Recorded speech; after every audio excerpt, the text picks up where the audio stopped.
Hello, everybody, and welcome to episode number 108. Wow!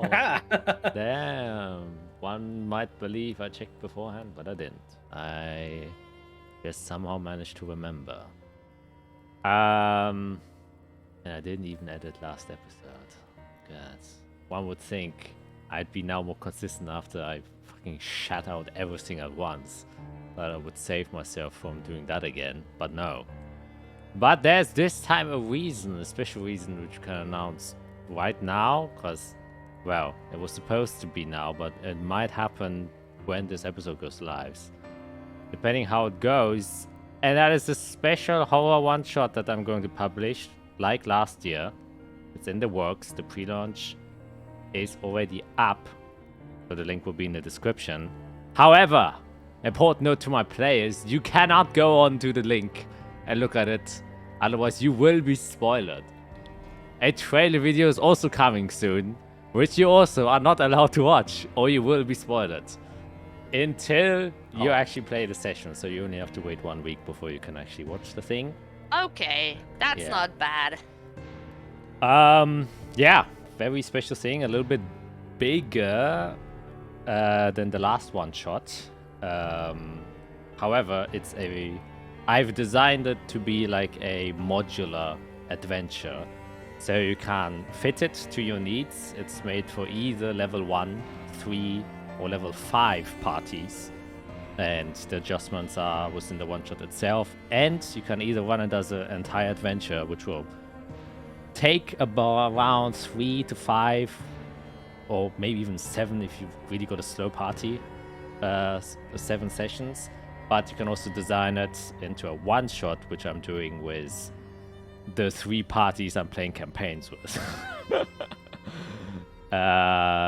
So yeah, one of them I'll be doing level 1, which is gonna be fucking hard, but you know, there are things inside that will give them a boost, but we'll see if they even survive the first part. And then these people who we know and love, we will be doing the level 3 version, and then also a level 5 version, which I will be doing with my other party, of which obviously the campaign, half of it will be in German, so unfortunately you won't be able to understand the thing.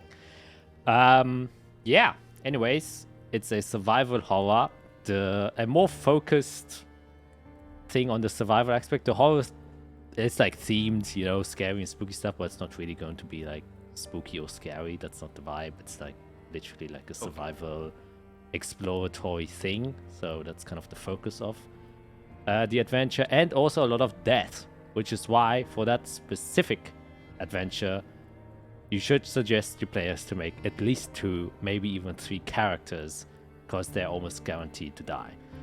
But that's the whole point of the game, and that kind of, you know, but it's also a little bit, sometimes it's just fun to have multiple characters, you know? You rarely get to play that. And in case one of the characters is just shit, then they just die and you can just take a new one. So that's also fun. Where's the closest cliff? I jump. Oops. Yeah, that's dope. So, well, the unfortunate thing is it was supposed to launch today because I was editing the promo video. But unfortunately, I injured my left wrist, so I can't type very well right now. So I'm taking a break, and hopefully it's better tomorrow, and then I will have it launched tomorrow, but we'll see about that. Anyways, enough of this promotional talk, now to some real shit, which is question of the day. And this time I actually have a question now, which is, you contacted Cernon, aka Isolde's father, who has apparently done some investigatory job with Veltrix and Tenaria, and they said they discovered something, or they have more infos. Now, the question is, what do you think they discovered, or do you think what they discovered is in any way, shape, or form connected to what you guys discovered? Or is it something entirely different? Oh my god. I'm Greg, and I'm playing Eirik Spanner, the human artifighter. Oy. What did they discover? Oh man.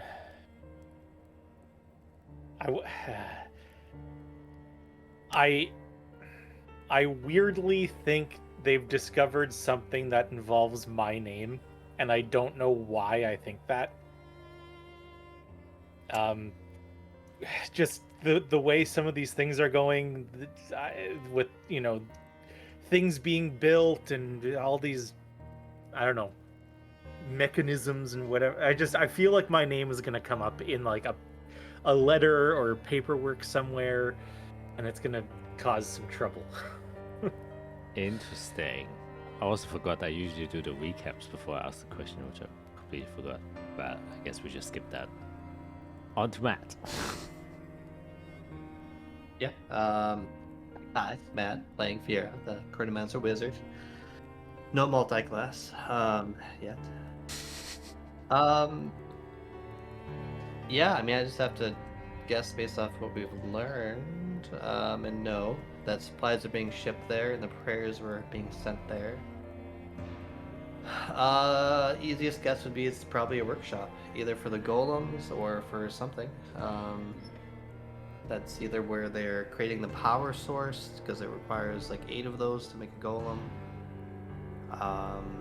So yeah, I'm just gonna go with workshop. That's where they're making them and controlling them.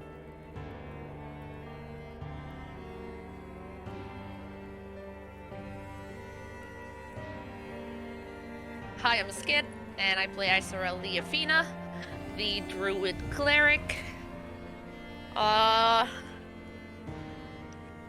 Yeah, I think we're gonna sadly find some sort of either mechanic workshop or something, and we're gonna find tons of those like blood crystals, and we're just going to see to what extent they've been like killing people for that.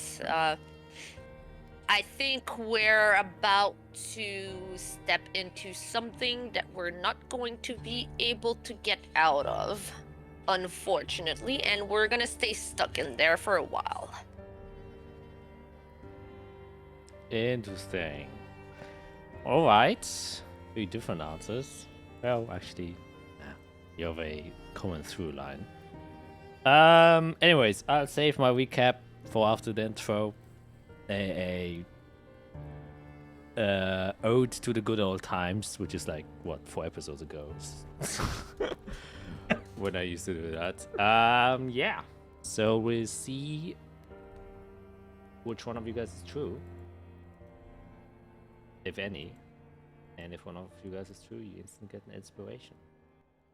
Even though now notice, always if I give you guys inspirations, you already have an inspiration. So.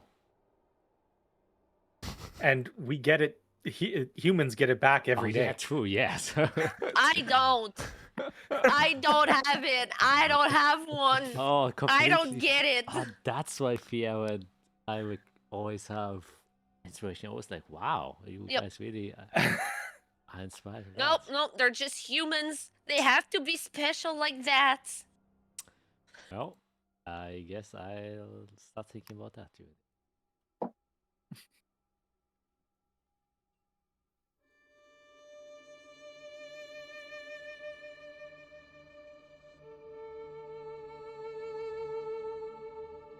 Lost and scattered, the scars of the age yonder have become the interest of many factions. To bring about peace and serenity through holy light, or to bring about the dawn of blood through sacrificial rituals. The ruins of the old world hold the knowledge and the power, which people wish to use to influence and change the world around them. The land is vast and great, and much of the world is still steeped in secrets. Secrets which are buried underneath sunken and forgotten ruins. And after countless calamities, wars, and natural disasters, now in different stages of decay, are the artifacts which hold the potential for peace, but also destruction. Those few which were uncovered are but a fraction of what lies in the world, and with each setting sun, time threatens to keep the lost knowledge and potential hidden forever. Kingdoms rose, religions formed and wars were fought in the name of the knowledge and power uncovered. And now a new generation of adventurers, heroes and villains have come once again in search for the very artifacts which will reshape the world once again. The holy light will guide us to an age of serenity and peace, an age of safety and resplendence. As long as our faith does not wane, we are to be granted salvation. It is written so within the scripts which our forefathers found. Our engines will be fueled by its eternal fire. It may have been used as punishment for those before us, but we shall use it as fuel for the peace ahead of us. We have marched into hell, and the fire we took will create paradise for us.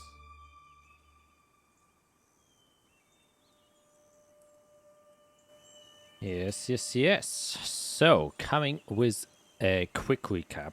After you managed to find out the secrets behind the Dolwyn figure you've been told to investigate, and finding out that he in fact was a fully fledged devil, you confronted him, defeated him, and through a brief and quick expeditious retreat back to the party, you discover that it seems like many more people, or at least that's your kind of theory, were also tainted by the influences of Dolwyn, as they had marks on their necks and seemed to have, gone unconscious after Dolwyn was sent back to his home plane.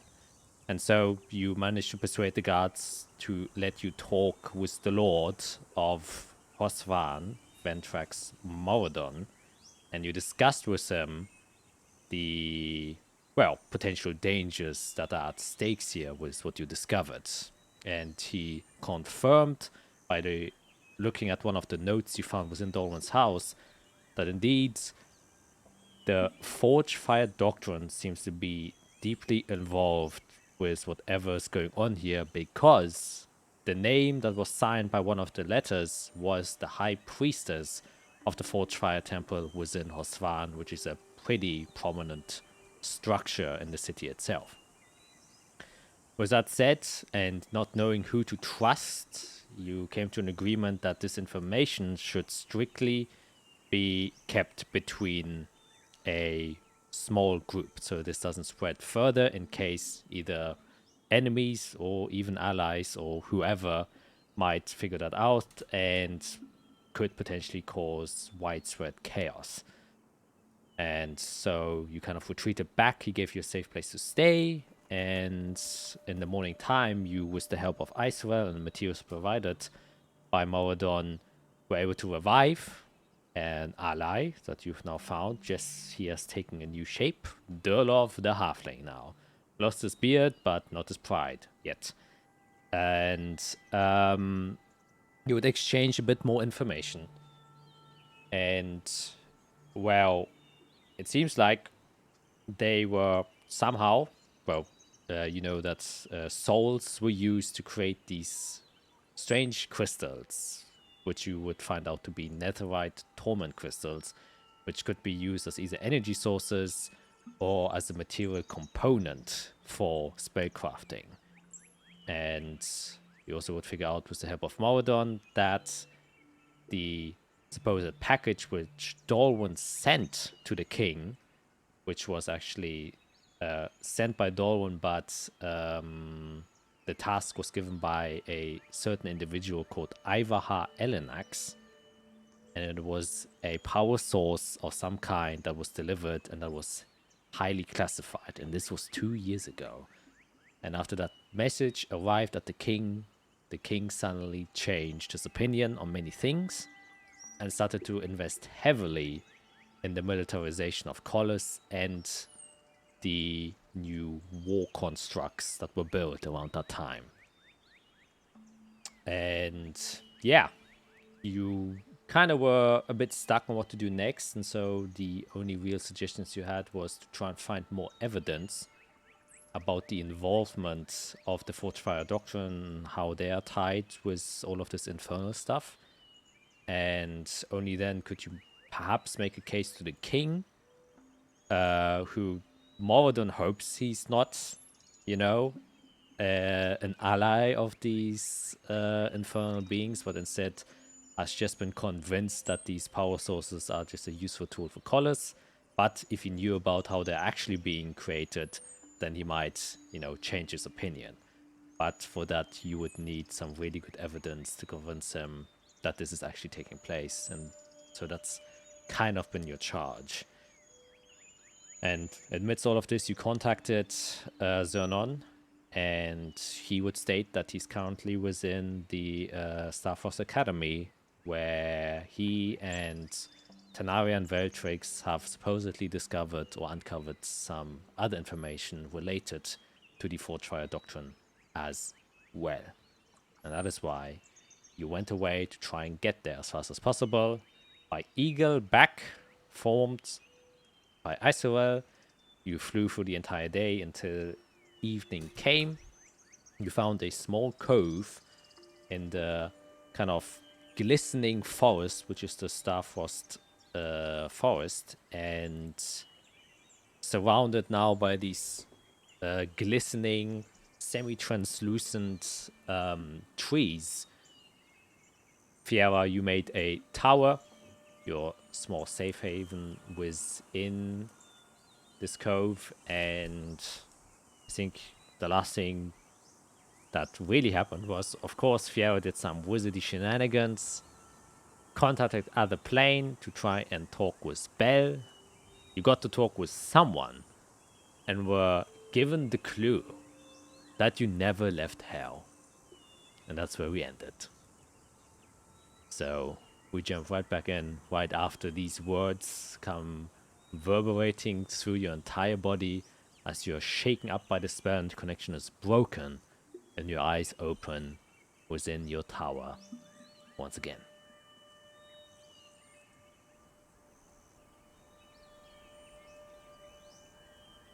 Yeah, not much happens after that. I would have summoned my bedroom, and then they would have been on the floor below, because I only have 2 rooms with magical fireplaces. So I think I just spent some time thinking to myself before eventually trying to get back to sleep. You know, trying to figure out if those words are true, if they're a riddle, if maybe the world we're on is actually hell, because it kind of is at times. Or if maybe we did die and then got trapped and this is all just an illusion. But I'll find rest eventually. Alright. Any other nighttime rituals from anyone else?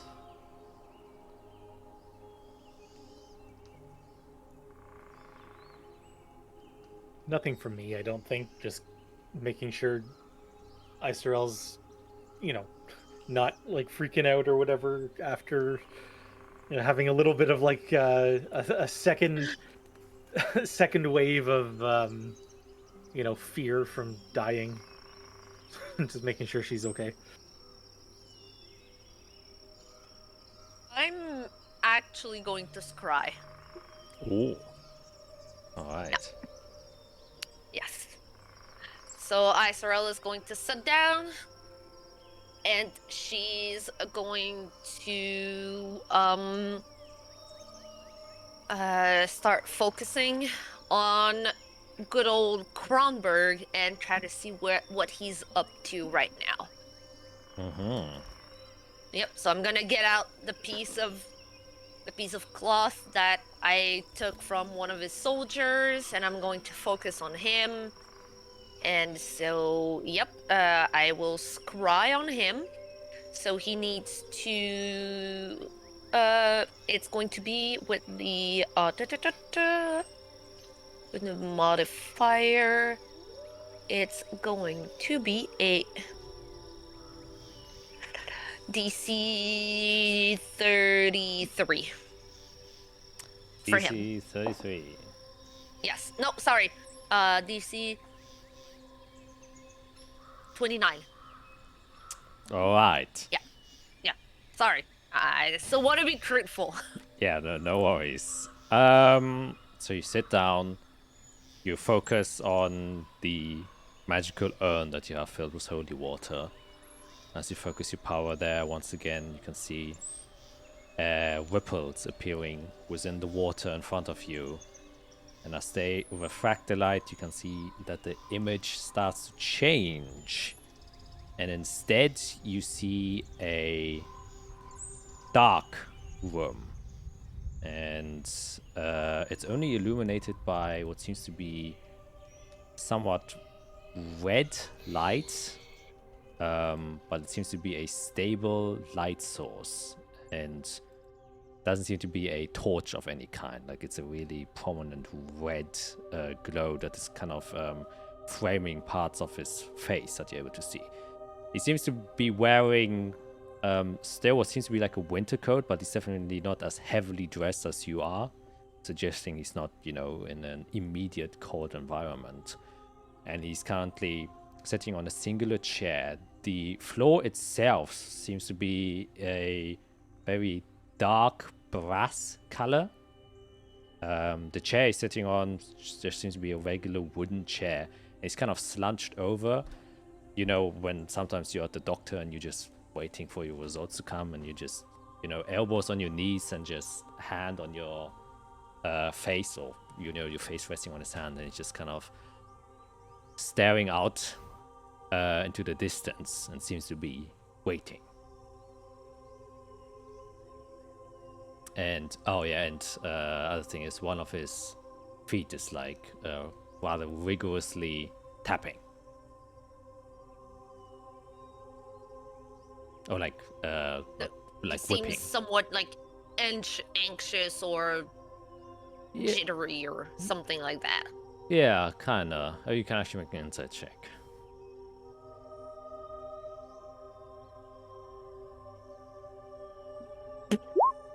Nope. Wow, natural one. Maybe it's because you're seeing him again. Maybe because it's just a weird space he's inside of. I'm just pissed at him. Yeah, that he's still alive. He's still doing something. Kind of makes you worried. Yeah. All right. I'm going to send him a message. All right. Yep. I'm going to say. Hold on. Let me count. Let me type it out and see if I. Where's my note? Okay. Yeah, I'm guessing like Fira literally ripped pages out of her book and made you like a small book where it's like lines, and then there's 25 on each page that you can just open. Yeah. This is how you cast sending. Not by guessing. Oh, wow. Yeah, just a book with 25 lines is such a fire idea.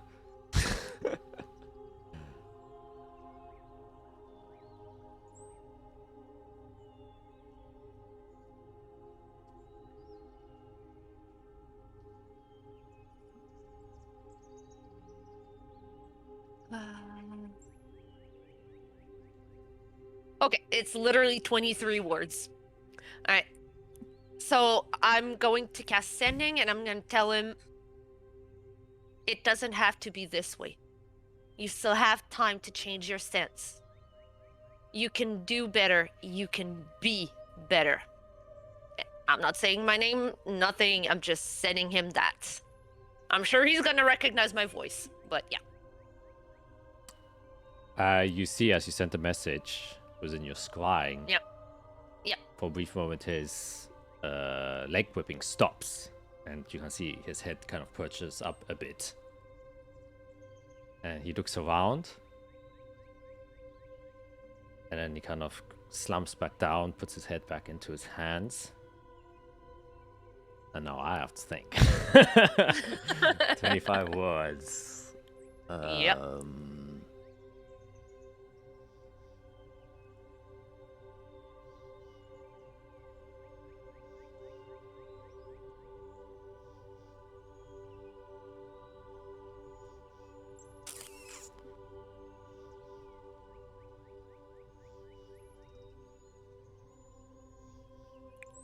Okay.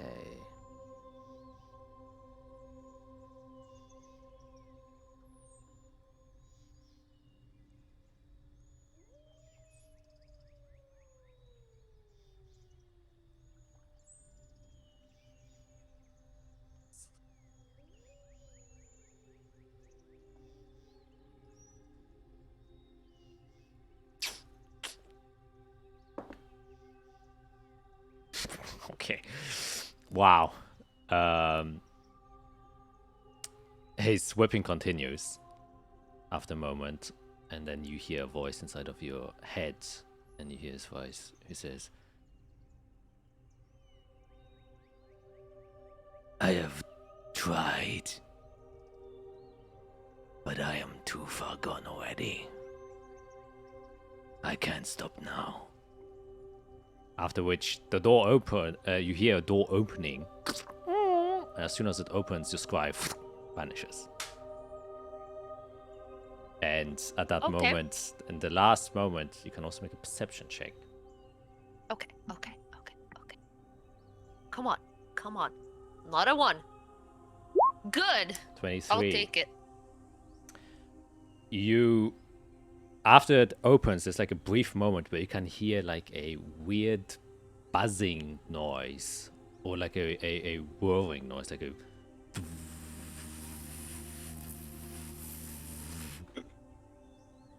and then someone stepping in, and in that last moment you can see that Kronberg's head immediately jumps up to see whoever's coming inside.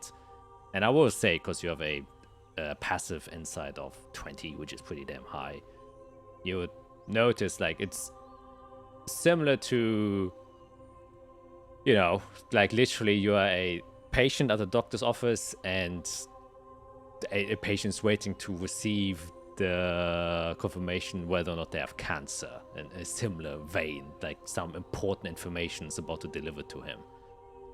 Whether it be for his own well-being or for somebody he cares for, you don't know, but he just seems to have been, as you said, kind of on edge, and someone's delivering in some sort of news.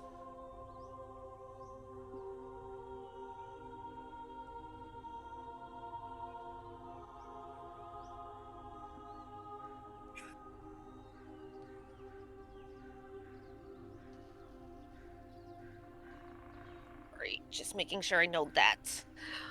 Yeah, I'm gonna tell Eirik what just happened there with, like, what I saw from Kronberg and, like, the fact that I sent him a message and, like, try to recount, like, the little details, how he seemed maybe nervous or anxious, or I don't know, because, like, I couldn't get a proper read on him.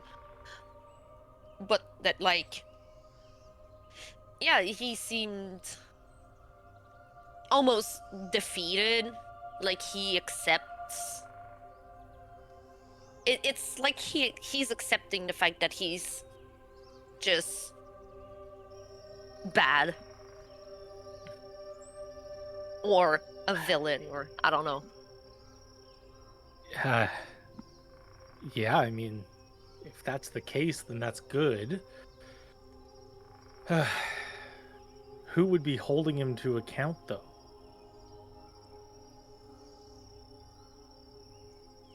Muted. You're muted. Oh, sorry, I thought I had.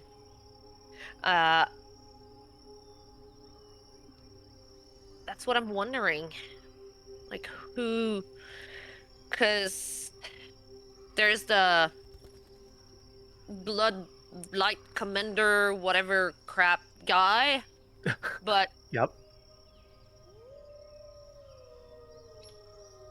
we drove him out. He's also into hiding, or we don't know where exactly. and I'm not quite sure that I would even be able to scry on him right now, because his defenses are probably way too high. Yeah. And from the last few times I've scryed on Kronberg, he has seemed to have traveled alone. Not with him, not with anyone from the blood group. I'm blanking on their name, but these guys, like, he almost looks like an outcast at this point. Jeez. That's the feeling I'm getting. My concern there is he just not bad enough for the people he was working with? Have they taken an extra step that he hasn't wanted to take? And we're dealing with something even bigger than we expect.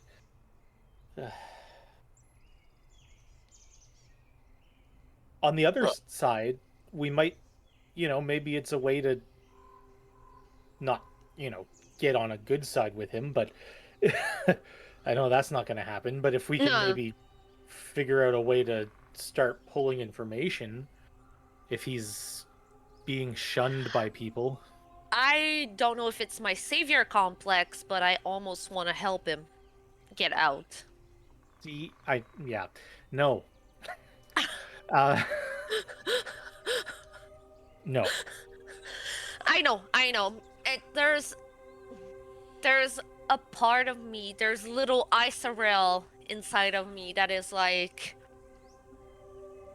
I played riding pony on his shoulders. I grew up with his son. Like, his son was one of my best friends growing up, and like, I had dinner with him every single Voss. I mean, there's something inside of me that is not ready to let go of the version of Kronberg that I know, but I also know that he is in so deep that he probably can't be redeemed. Like, Yeah, go finish. Yeah, that's it. No, I was just like, the version is clearly not the version that exists, recently. Yeah. So wanting to, save him is not the right mindset. It's like I just said, is maybe if we can get to him, maybe we can right a few wrongs, but not completely take him out of the story, If we can use the information that he has, because clearly he's got a ton. He was the master of information for my town, for my city. He had eyes everywhere. He knew everything. Yeah. So, obviously, if we want information, he's the one we need to, he's the one that has it. Out of everyone. How often can you keep track of him with scrying? Oh,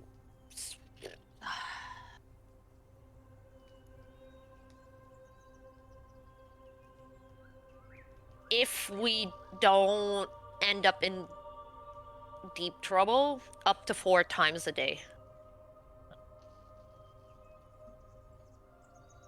If I don't use my abilities for something else, up to 4 times. Up to 4 times a day, yeah. So that's something that I could do every couple days, just to see where he's at. Like, maybe not every day, but yeah. Well, why not every day? If you have the resource to do it, and we know that we're safe, just do it. That way we might be able to put a few strings together. Maybe we can see where he is, have a closer look at his surroundings, or anything that's, on him, or he's holding, things like that. If we can just pick little bits of information. Yeah. Well, one thing for sure is he's not he's not in Colis, and he's not in Heems. That's for sure. He's not dressed for that weather, but he could be anywhere. I don't think he's in Azathia right now, honestly. I think he has fled Azathia. My guess is he's probably either in Tellus or on his way to Tellus.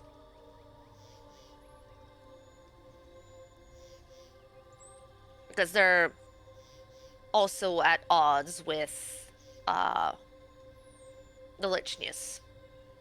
There's a lot of... Could be on a ship. He was probably on the ship before, but I think he has arrived somewhere. Oh, okay. Yeah. Because for a while there, when I was checking up on him, it seemed like he was either in a cart or a ship, because it seemed like he was rocking and moving, and that has stopped. He's stationary right now. He's somewhere physically. I don't know exactly where, but yeah. Well, like I said, if you've got resources to burn on it, we might as well use it to keep track of that. If you can get any bit of information. The same way Fiera uses her sendings at night before going to bed. Yeah. And just messages people all around. Yeah, exactly.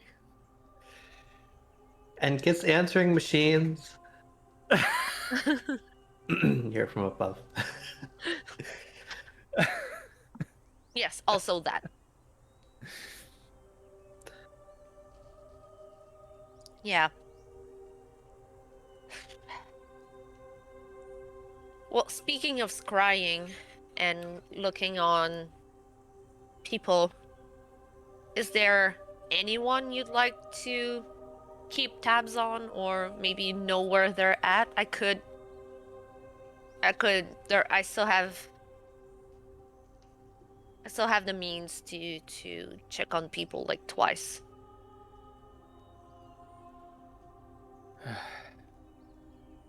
The same goes for you as well, Fiera.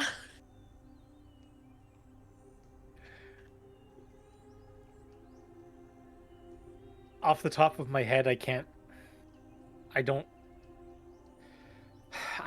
really want to start looking into the people that I would want to look into, because it might add more problems than it's worth right now. It's gonna send you down a rabbit hole that I'm not ready to pull you out of. Because the last interaction that I had with my parents, parent, was when I was in my whatever insane drugged up state or whatever before that high storm. My dad was there. I fought my dad. I killed my dad. That was a hallucination, right? Certainly hope so. I've yet to figure out if there was any realism to that. Mind you, one of the other hallucinations I had was fighting Veltrix. And that didn't come up. No. So that's a good thing. But just check if he's alive, you know? Yeah, but I just don't entirely trust it. Because before that, the interaction was when we were in hell, right? Like, the craziness that they were speaking to me in my head, and I had no idea what was going on, and I don't have the knowledge to be able to put information together to see what is true, what isn't true, and a little scry is not going to give me enough information. So No at this worries. point, I can't open that up. I don't. They weren't enough a part of my journey to make it worth looking into. Doors open whenever you need it. Just ask. Yep. Yeah, I appreciate it.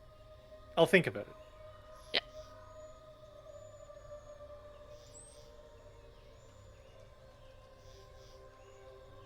Fiera, anyone? Look, I'll come down. Probably not tonight. I think anyone I'd want to get you to try to scry is probably protected or insanely powerful. And we probably don't need more attention on us. Right. But Yeah. I'll keep it in mind. Yeah, absolutely. Whether it's, even if it's checking up on your mother, I've met your mother, so I can definitely see what she's up to. Yeah, I know you can send her a message, Right. easily, so but, I do try to you know, update her, but yeah, but if you just want to even just see her, sometimes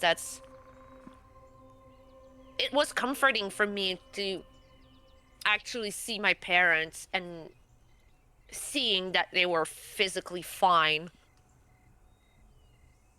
yeah, I understand that. Just I like think I'm good for now. I said with Eric. Anytime, just ask. Of course.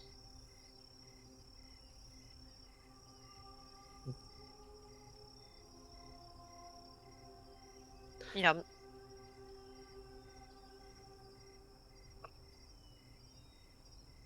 Well, we best get some rest. We have a journey tomorrow. Yep. A cold journey. So.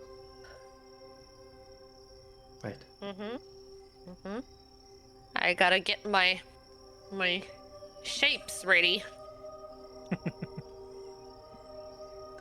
Yes. Okay, I'll leave it to you. Alright. As Isra is getting her shapes ready and the rest of you are getting your beds ready. I'm going to speak with Glamour. I'll let him do the first 4 hours so I can get my rest, and then I'll take the second watch. Alright. Then, you're in a somewhat precarious area, obviously, so you can roll a perception check for Glamour. Yeah. Yeah, I'm trying to see if he has advantage. I don't think he does. No, they changed that. They just gave them proficiency instead. Okay. It says plus. Yeah, proficiency would be +3 then. Okay. Wow. 21. Man, Glamour's doing a great job recently. Good. Glamour's doing good. He doesn't want to die again. Yeah, that's true. And yeah, you all kind of go back to your respective sleeping chambers, or at least the chambers given to you to sleep in. And you start your rest. So at about, I would say, 2 hours into the evening, Eric, you get waken up as you feel that biscuits are being made. As all cat lovers will know that Glam was like kind of somewhat massaging your chest or like the side of your face. What the? Say, oi, oi, What are you? wake up, What? wake up. What? Shh. I heard something.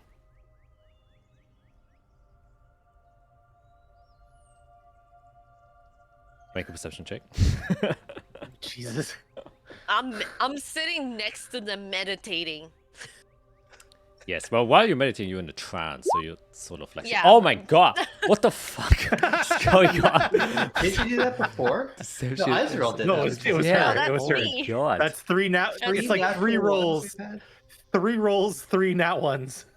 Yeah. Yep. You Yep. Wow. suddenly hear like a strange noise coming from Isorel that kind of sounds like a snore, and that distracts you to such a degree you're like, but she's an elf. Do they snore while they meditate? What the fuck's going on? And you're like, for some reason that is so off-putting, but in reality it actually was Fiera snoring, but you thought it was Isorel, but you don't know that. And yeah, Glam was just like, and so? You hear it? Yeah, there's just noise of people Oh, sleeping. you gotta be kidding me. Okay, come with me. Come up to the tower. And then he starts climbing. Israel! I'm gonna try to, like, whisper yell her name. What? Shh. I heard something. Okay. You can now make a position check. As the cat is half up the ladder, Irik is half up the ladder, going towards the second floor. Walking past her while I sleep in my bed. Oh, Yeah. 14. You're like, you hear the same snore that Irik did, but you can confirm it's definitely come from Fiera. And we now confirm Fiera snores. Very slightly. And as you like go up and you pass Fiera's room, she's actually not snoring. She's just recounting spells as she's sleeping. And you're like, what the fuck? That's weird.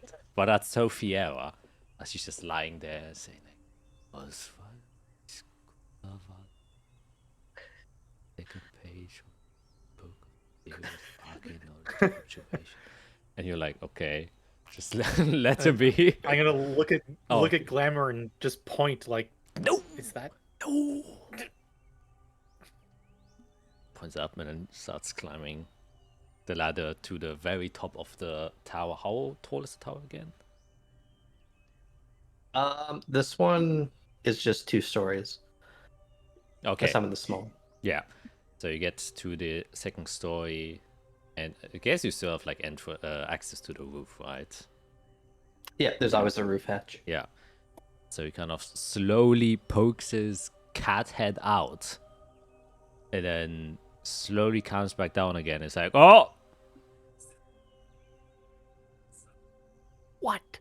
there is something on the roof. You're gonna have to help us out a little bit here. I mean, man, it's like blue. It's big. You're small. How big is it? It's pretty big. It's taking like half the space of the roof. Fuck. And it climbs down. It's like, you just take a look. It's like it's like a big thing. You know, it's like a, I guess a lizard. I don't know. A Okay, lizard?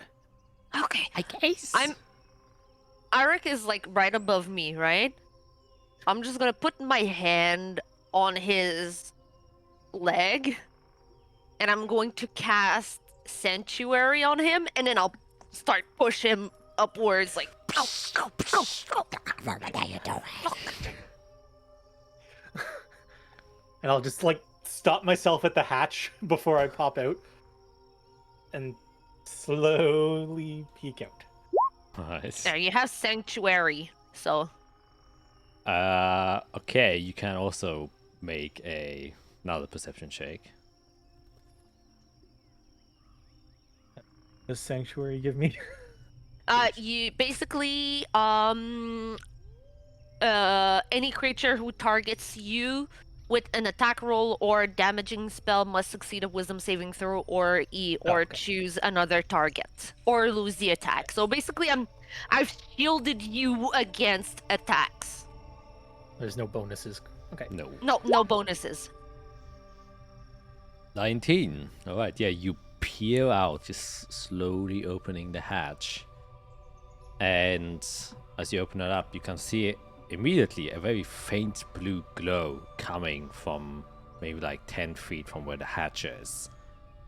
And as you look there, it seems to be rather long and elongated, as the bottom side of whatever is currently lying on there, its belly, you assume, is kind of glowing with this very slight ice cold blue color. And you see like a leg from one side, as you know, you're only seeing a very small portion of this creature. But as you kind of follow along the curvature of whatever this body is, and as you're looking at the body, it doesn't really have scales, so it can't really be a lizard, but it has a somewhat flat body. And as you're going along the curvature, you can see another leg to one side, and it kind of just curls around, so you can't really see a head or anything else. As you go the other way with your eyes, you can see another leg, suggesting it has either 6 legs or something like that, and then a tail that kind of curls along. As you're looking there, you just hear a very slight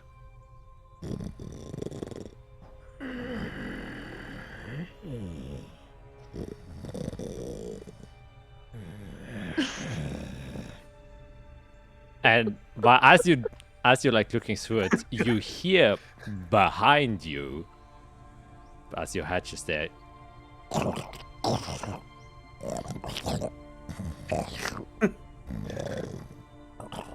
and as you go down and you close the hatch again, you all now hear, as you immediately underneath it, as something steps onto the hatch.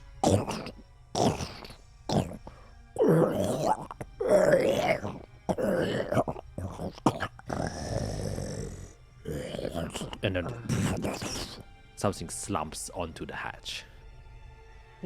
Anyone want to tell me what's happening? Are you crazy? I'm gonna. There's something on the roof. There Well, could be aware of more that. something. More. I could. It's not designed to hold a zoo of animals up there. Yeah, well, I mean, we there's didn't. some up there. We didn't invite them. If that's what you're suggesting.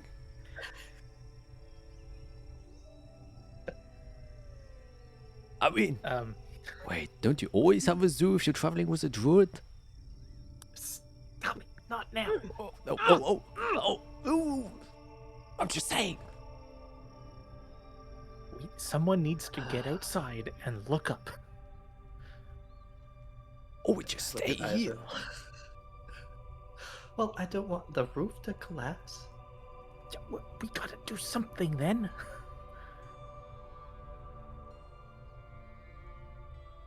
Okay then, let me go check. I'll climb down. I'll start digging the grave, alright? And he goes to one corner and starts just like... A mage hand and just pick him up. That's not fair. Alright, so you start to go down. Yeah, I go down. And I will.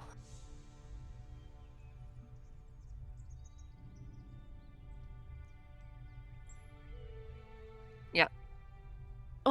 Front door. Hand on the handle. And I'll just put sanctuary on myself and go out and just kind of walk backwards while keeping an eye on the window and just look up to try to see what's on the roof there. Okay, make a stealth check then. I'm gonna turn to Fiera and go, I thought she would just turn into an animal. I don't have wild shapes anymore. I don't know that. Well, yes, you would know that because we stopped because I couldn't be an eagle anymore. Well, I don't. If you had other, I don't. Technicalities. Time to sleep anyway, so. So as you carefully step outside, I have to check one thing.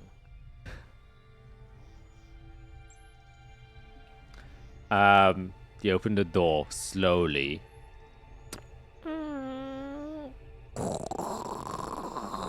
As it like brushes away some snow that has over the past 2 hours gathered there, and it creates a crunchy noise as the interior heat of the building has somewhat frosted over some of the snow outside immediate to the door, created a little layer of ice which has broken through opening the door, and you stop immediately as you notice the sound it makes, and you also hear like a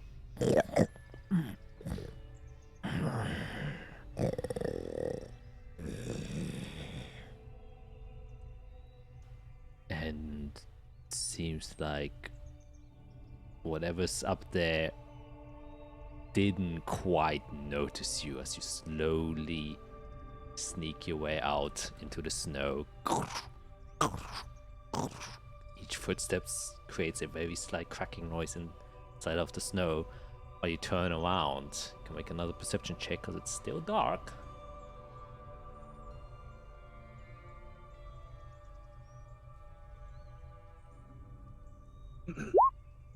Oh man. You look outside, but as you kind of open your eyes, you see there's still the exterior of the tower has now become covered in a layer of ice and frost, and you just see a quick bit of movement from coming off the roof, and as you look, you just see a slotch of snow just kind of fall onto your face. And you're just kind of caught in a moment where you don't want to move, thinking that it might have seen you. But after you wait for 15 seconds, nothing changes. But now your entire face is like covered in snow and ice, and you didn't quite were able to get a good glimpse. The only thing you can see are like some silhouettes on top of the roof of this tower, very evidently. And one of the reasons that allows you to see that is, once again, you also see this faint blue glow. But it kind of also just distorts the whatever is on top of it, because there's a weird thing happening with the night sky and the fact that they're being illuminated from the bottom, but you're looking at them from the bottom, so you can't quite gauge what is actually on top of the roof.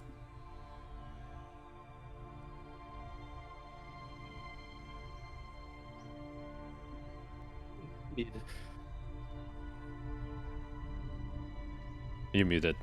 Muted. It's still muted, yep. Okay, I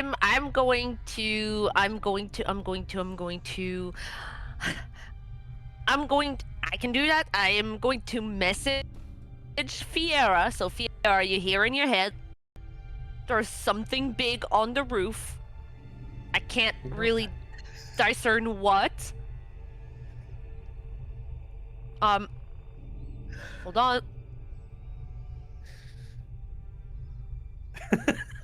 Hold on. Yeah. Okay. Good. Yeah. And I'll say, I'll just do a quick walk around. I'll be right back. I just throw up my hands like. Okay. Guess I'll just sit here and wait. You can make another stealth check to try to Yep. reposition yourselves.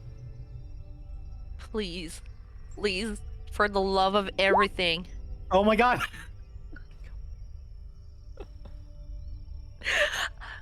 I'm banishing this die. It's gone. It's gone. New dice time.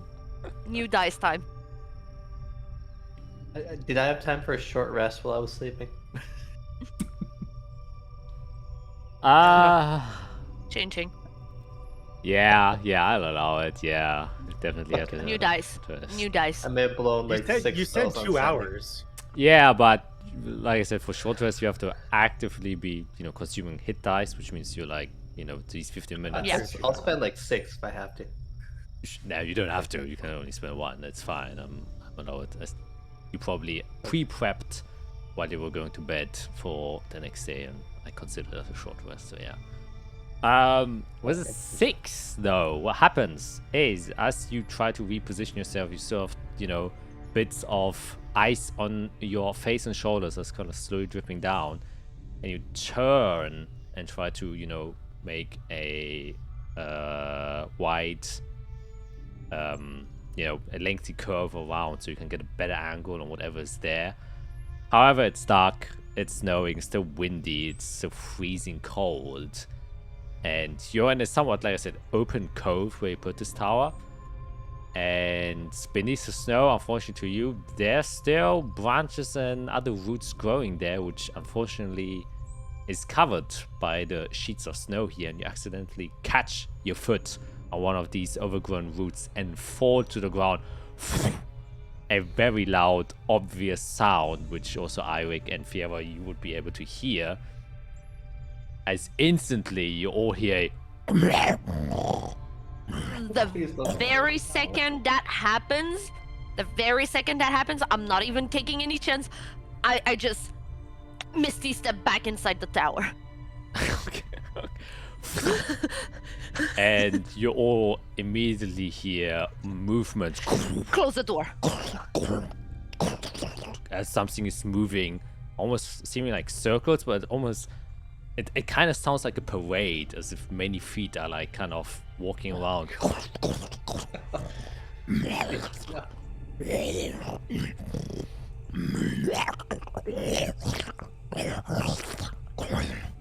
And as you can hear the sounds and the moving, the footsteps suddenly go to the side of the wall. As suddenly the thing is now, it sounds like half on the wall instead on the roof. Have windows.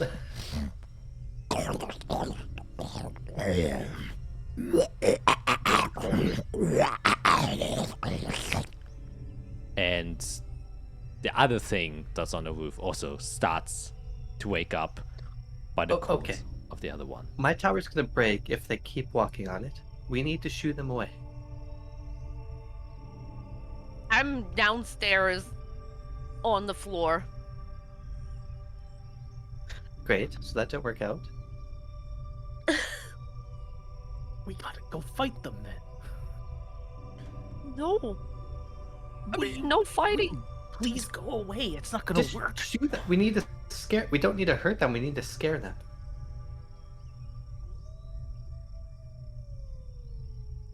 Should I go out?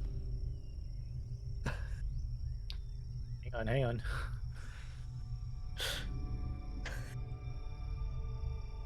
No.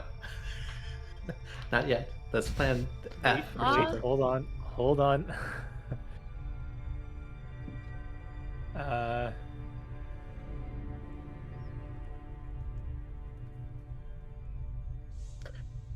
We also need to figure out, are they beasts? Are they...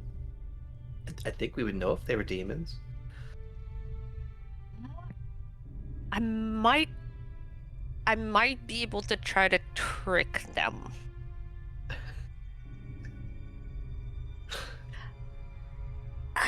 I'm just gonna The tower can only take so much. I'm gonna slightly open the door, like just so I can have my eye peeking out, and I'm going to out and make it sound. Make it sound like 30 feet away. There's like crunching noises that seem like they're like running away. Like someone is just like running in the snow, like so the snow is crunching and it's going like something's trying to run away. And it's thaumaturgy, so I'm just like try to make it sound like there's something there. Oh, all right then. And see, and I just have my, and as soon as I'm done, I just close the door. Okay, I don't even wait to see. make a. I guess that's so the stupid. that's deception. Yes, it is 100% deception. Come on, I'm good at this. There we go. 24, Now alright. that's a roll.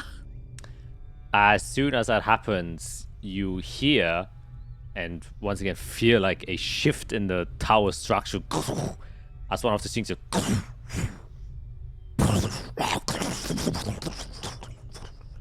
kind of jumps off and runs towards the sound you created. However, the one on the wall kind of just slowly descends the side of the tower.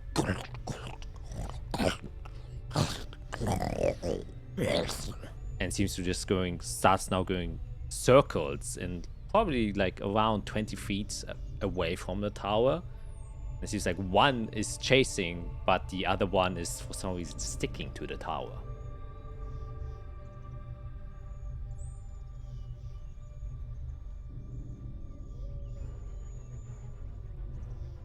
I'm just gonna throw a fireball in the air if we can't figure this out.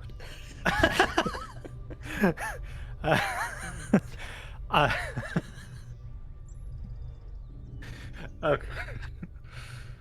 I'm gonna go back up to the hatch and peek out to see if I can tell if there's anything else still up there. Yeah, you go out and doesn't seem like anything else is up there other than... I can make a perception check.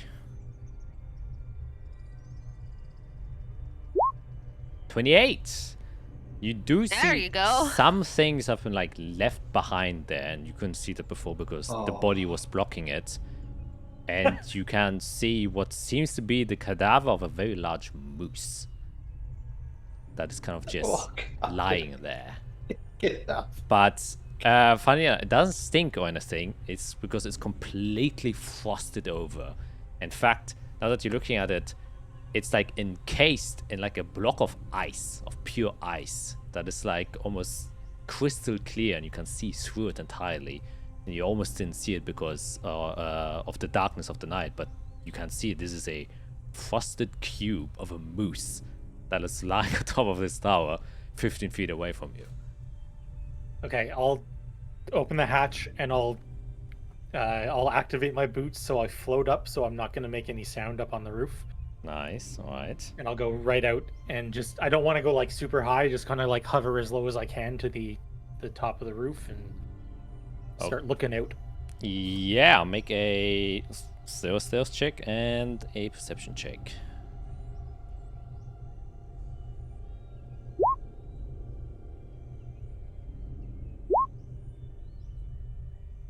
Man, you guys are on fire today with these walls. Yeah.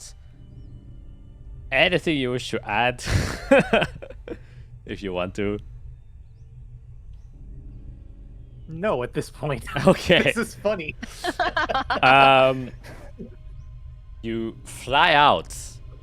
Probably the main reason, as you're kind of going up, your one of your satchels accidentally gets caught by the trapdoor that is like hanging loosely open and kind of tugs on it where your tools are inside, and that creates a very distinct, clear, jingling noise as you kind of stumble up to the side.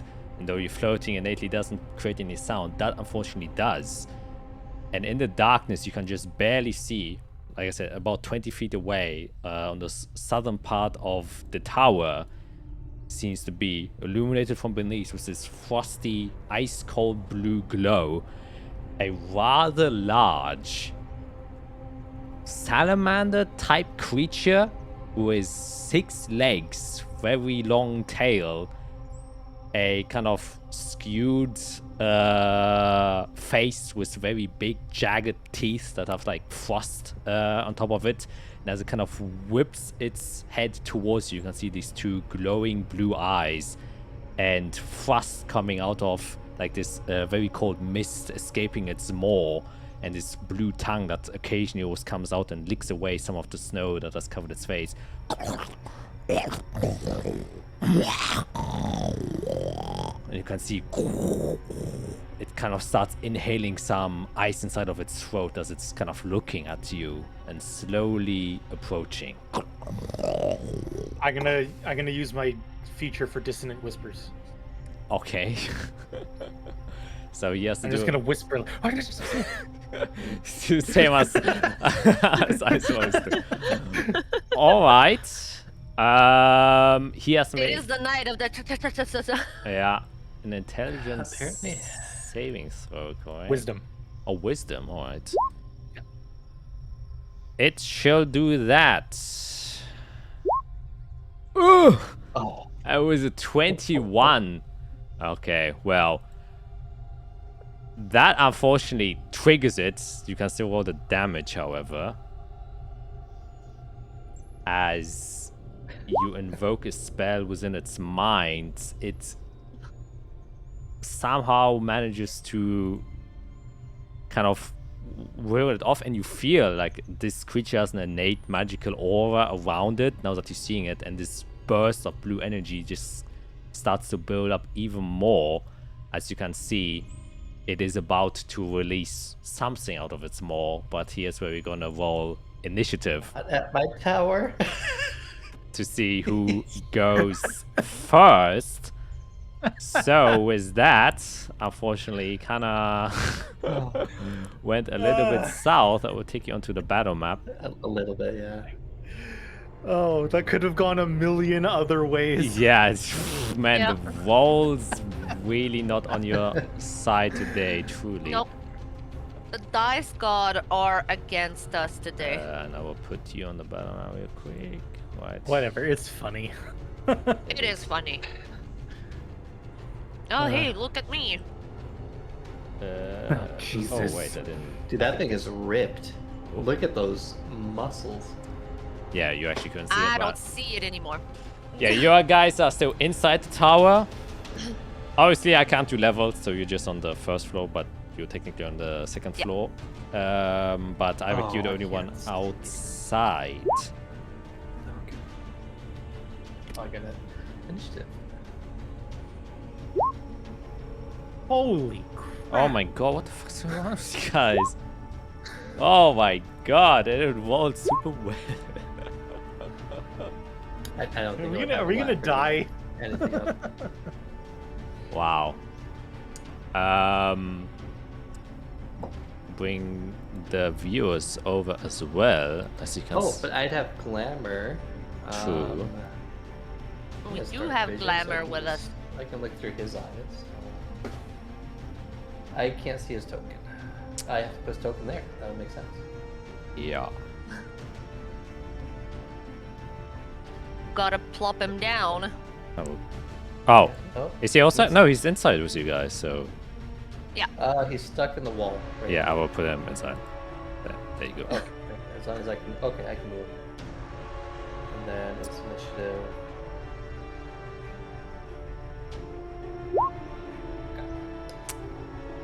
Wow. Really Yep. Yep. saving on that, on those high rolls. I see.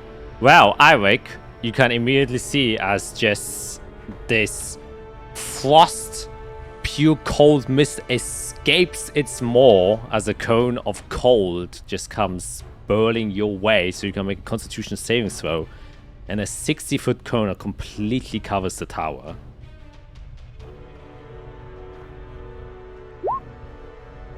That's 21. That will definitely make it. So you only take half Oh of my gosh. that. So that's half Cat, please. Seriously, cat. That time. of. Hell yeah! He was walking and just plopped down and started. Hey, you gotta cleaning clean when you gotta bottoms. clean. So yeah, you take 22 cold damage Yes, I do. as it Ouchies. blasts you, and it will immediately start charging towards you. And you can see this thing is fast as it runs Of course it is. all the way towards you. But you're, I would say at this point, 25 feet up in the air. Obviously, you would technically be in the middle of the tower, but I can't do that, Yeah, yeah. unfortunately. I would just say you're there, and he starts climbing up the portion of the wall. But that ends that. However, the other one will immediately notice that his partner has noticed something and will come charging your way as well. It's fast, but not that fast, as it will approach here, I would say. And that will end their turn, taking us to Fiera. Matt's so pissed. We need to save the tower. Okay. That's all I care about. Where's my front door? Where is that? I It's guess right I'm- here. Yeah, the door, the little door sigil. Do you see it? This is it. Wait. This is Oh, the door. wait. I will illuminate Open, close, the open, insides. Close, open, close. Wait, I will illuminate the inside Oh, since right. you- Fiera is blind. you would see inside of your own tower, Oh, obviously. okay. Yeah. I do have the lights on. Yes. Lovely. I will open the door. I will fish out the drift globe and say something. That's a good question. Is Verloikt the daylight spell? Yes, it should be. Oh, no, it's Tageslicht, but, you know. Tageslicht, okay. So Tageslicht and Aus, so it floats and stays where it is. Oh, it stays where it is, so not going with you. Yeah, I want to carry it. Alright. Okay, how much is daylight again? I always forget. I'll look. 30? Yeah, so 60-foot radius Alright. of 30, bright light and dim light. 30, kind of right up. Wait, no, I think it's double. Yeah, so it's bright light for 60 and then dim light for an additional 60. Alright, then even further. Oh! Why did I walk outside?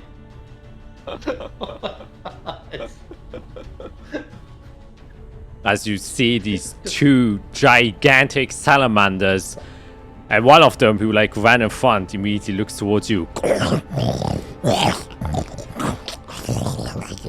Oh god, we have a problem. Fiera opens the door, runs outside, and all Iserel hears is, "Oh God, what?" I didn't think they'd be that close. I forgot what I was gonna do now. Jesus. Okay, well I need to try to live. That one. Okay, I need to pick an element. I haven't cast this in a long time. I'm gonna cast Conjure Elemental Shadow. Oh, nice. Which is a 20-foot radius. So I first have to make a radius. Measure tool, circle. No stabbing, linger. Okay. I don't want myself. Wow, this is actually pretty big. Let that work. And the element I'm gonna pick is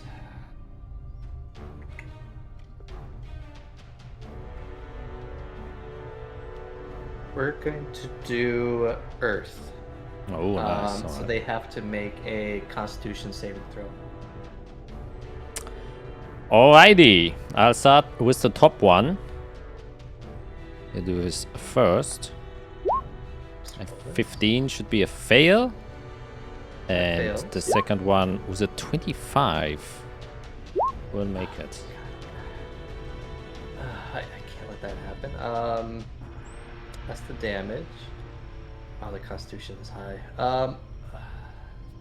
Yeah, I think. When else am I going to use it? I think I start reaching for Chronal Shift, where I can kind of jump between timelines, but I haven't really had control of it yet. So I'm going to push that a bit, and kind of when I reach out to Chronal Shift this time, everything slows down, kind of like it did for the trial, to minuscule like a second starts reaching into minutes and then hours, as instead of seeing one timeline, I can now see hundreds. And I will use Convergent Future to pick and sort through these timelines to bypass the roll, and it instead will just fail. Hell yeah! As you channel a new learned Wizards, man. freaking chronomancers. Level 40 most OP ability. An ultimate ability. Yeah. She's woken up in the middle of the night and she's just like, oh, fuck it. Yeah. As you shift the entire timeline of this reality into a different one, but as Fiora is doing this, you have kind of an angle, Eirik, as you see her do that, and you can see her channeling, and you can see the shadows coursing through her entire body, and then just this sudden shift and bubble comes out, and you can feel the energy she's currently like harnessing to change the shift, and her body is put under tremendous stress. As the hair starts flying up, you can see some of her veins coming out as she does this. However, you can see, and it looks like as if you're going through like a slideshow at like 1,000 pictures a second, as this salamander is like changing shape all the time until the one version gets selected by Fiora, which fails the save. And he does so indeed. And so they both take 14 damage. And they are restrained, blind, and deaf, as long as they are inside that sphere. Exactly. The fuck? And yeah, the next thing you see is actually just darkness. So I will do that. I will draw that. Yeah, you can replace a better spot. Well, I will just draw the darkness right here. It's fine. As this globe of darkness just comes, which I think you have seen Fiora do this a couple of times, but not too often. I think it's been a while. Yeah, it's been a while. As just this globe of darkness appears and apparates, capturing seemingly these salamanders inside. Oh. And then I move. Alright, anything else? Oh, actually, I can't move that. How does the new exhaustion work? You have -5 feet of movement. God, okay. So sweating now that I'm outside in the cold and probably freezing. I try to move away. Yes. Okay, then that ends your turn, I believe. Which will take us to Isorel. Alright. I'm gonna walk outside. See those friends there and be like, nope, nope, nope, nope, nope, nope, nope. Back out. Yep.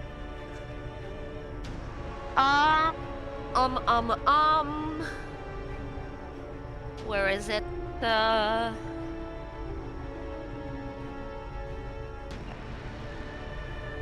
I will.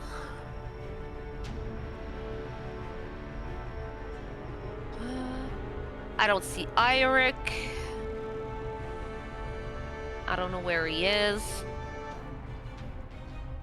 How tall is 20 feet. the tower? 20 feet. 20 feet? Okay. So Eirik is out of my 30 feet radius. Nope. I was 25 feet. Yep. Oh, okay.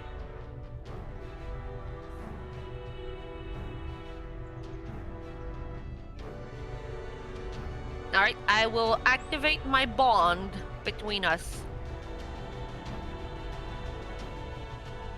So I will choose Fiora, Eirik, and Glamour, and myself, obviously. So we are bonded for the next 10 minutes. We have the additional D4 as long as we are within 30 feet of one of us. Nice. Also just noticed I misspelled deafened. I wrote defend. By the spell. They would defend themselves. Yes. Yep. Anyways, continuing as Oh. well. Yes, you are now bonded worries. as the magical energy fuels your.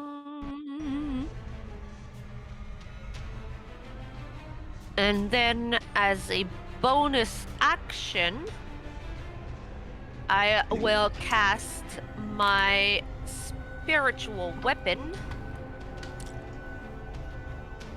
And I'm just going to pull up it in front of us right here.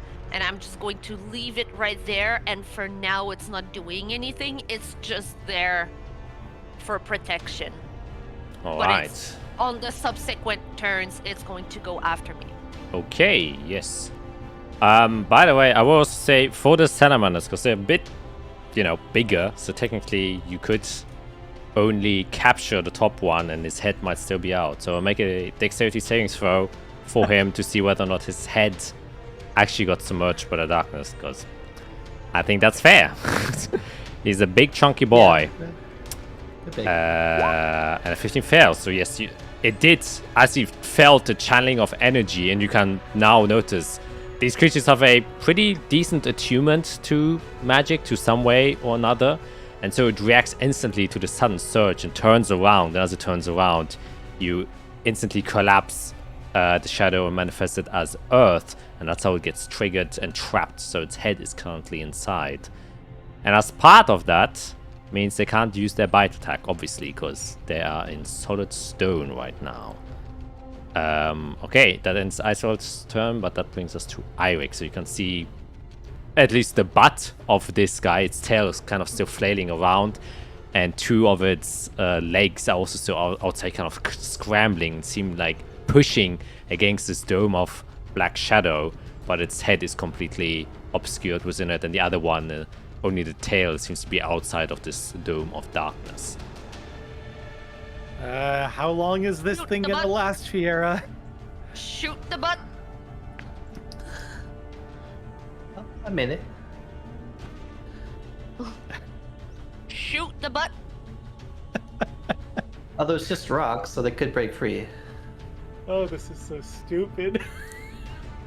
Shoot I have the them butt. held, so. Oh god. Okay. Fire's not gonna work well on a frost thing, is it?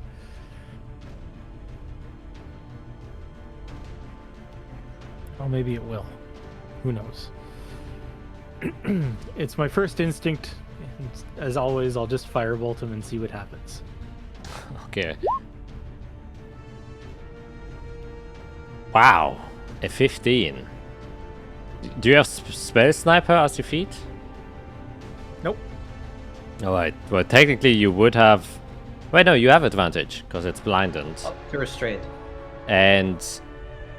But you're also technically in melee with him, because it has a 15-foot reach, but his head isn't inside, and you're 25 feet in the air, so I will give you advantage. From all of that math, I think that's fair. Okay. I trust you. 26, that will definitely hit. Okay.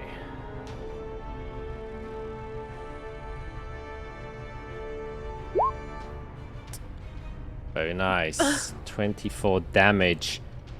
As the fire hits it, and you can see it has a somewhat moist exterior skin, doesn't have any scales, as mentioned before, and you can see it, as your fire touches it, it immediately incinerates like an outer layer of it, and it starts wiggling even more ferociously as it kind of burns deep inside of its butt and its hind legs. However, you can also Fire good. and you can, but at the same time, you notice that the kind of glowing that comes from the belly side and underside of its tail starts to glow tremendously as it comes into contact with this heat.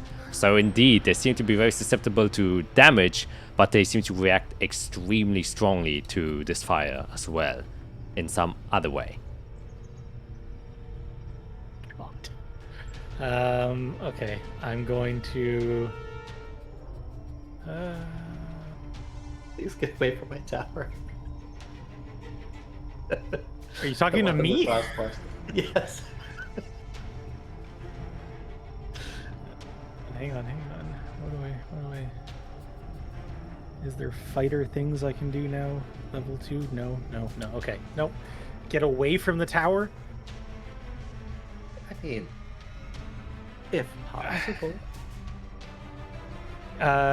With the bond, is there any physical like sensation that I get to know that she's done it?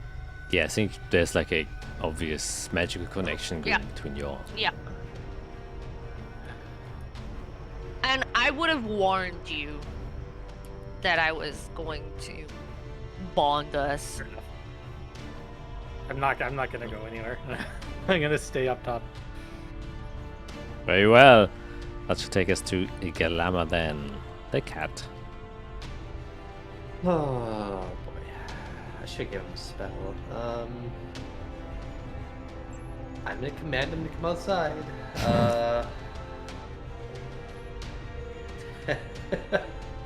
15. Is the one at the bottom completely entrapped then? Only the tail is like wiggling out. That's a tail, that'd be miserable. Okay, I'll have him go another 15. 10. Just be available, and he'll take the dodge action. Alright. Then it's their turn. Now, obviously, unfortunate for you, Fiera, they have a burrowing Had so speed. much con. What? And so you see them just dig themselves out of the earth.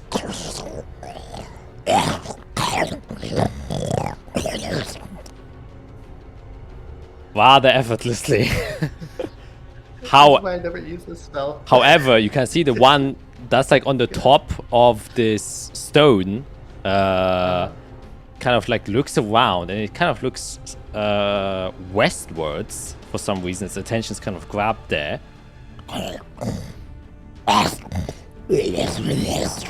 And it starts running towards you, Eirik, but it just passes you, picks up the frozen moose, and then just starts bolting somewhere else, kind of going toward eastwards. Now you would get an attack of opportunity if you want to take that. Jesus. As it kind Do of I like have anything melee? Hang on.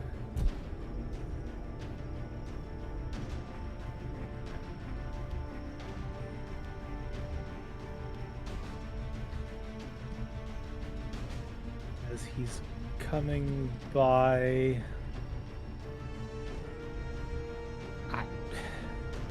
I wouldn't. No, I wouldn't be prepared to do anything. Cast a spell? No, I don't have. Oh, yes. I assume left is west? yes. It's always that it's northwest, the way it is. As he's coming by, I'm going to cast Dragon's Breath. Isn't that a at bonus second action? level. Fuck! Now, I could be wrong, but I think you have to first activate it and then you can use it.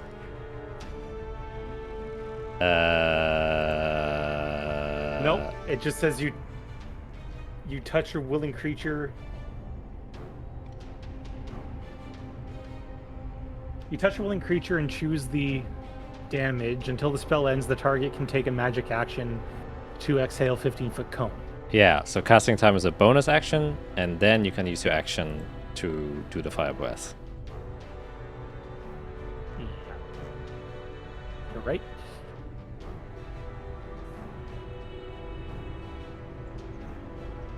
Touch Do you willing not have like creature. a dagger or something that you can just like? I wouldn't be prepared for that. No. Yeah, I don't think you... This- Yeah. Sleep. I've already taken my shield out of my AC because I wouldn't be sleeping with it. No, I'm not. I'm not. I'm taking too long to figure it out. So no, nothing. Okay. Yeah, it's, we'll quickly calculate how far it could actually move. So it uses basically, let's say 10 feet of its burrowing speed to kind of get out. And then it still has around 80 feet of movement as he uses his action to dash. So we'll get 45, around there. The other one also kind of climbs on top of the dome, looks towards the west, and then also immediately just disappear or tries to run away. And in lead of its partner just kind of starts dashing towards wherever they seem to be going. Ending their turn, that takes us to Fiera.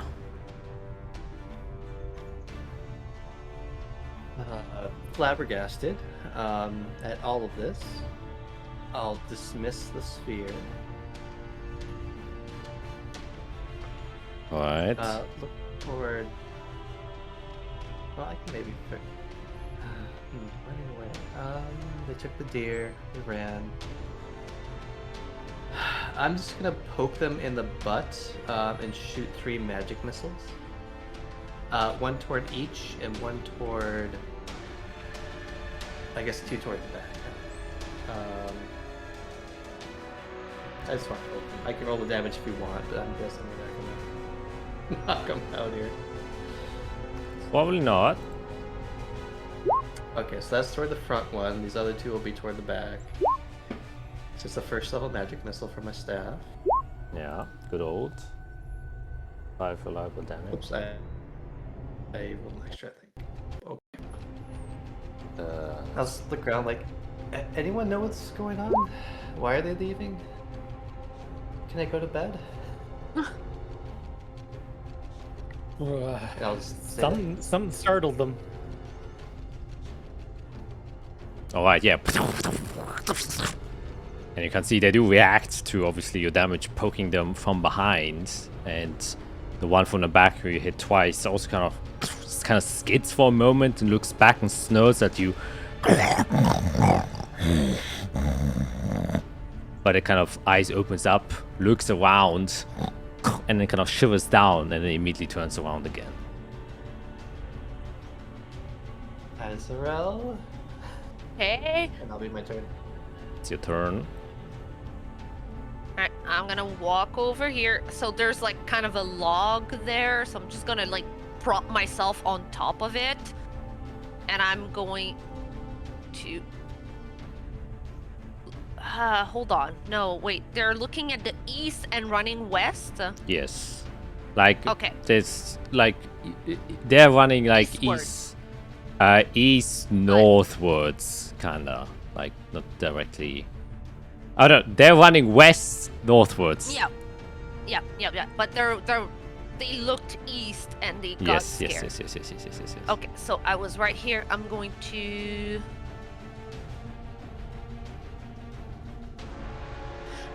walk towards the east, and I will take an action to really take the time to look towards the east to see if I can figure out what they've seen that scared them. Yeah, I can make a perception check. Okay. So I do have my D4 that I can add to it. Yeah. Was perception. I almost rolled a performance. Just starts dancing there. And yeah, D4. So 21 total. Yeah, you look towards the east. Man, I'm really bad at east and west. It's crazy. And as you look there, you at first glance don't see anything until like somewhat in the crowns of the trees you see some movement that almost look like large branches moving from one tree to another. And that's when you realize when you flew here you saw some weird shape off to the east, and this looks eerily similar in the movement and the way it's shaped, though you don't have a proper visual on it yet as it's kind of obscured by a lot of the sparkling trees and obviously covered by the nightscape there, and the daylight only kind of partially illuminates parts of the tree crowns. That's how you can see the shifting there, but it seems to be moving directly towards wherever you are. Everybody, back inside now.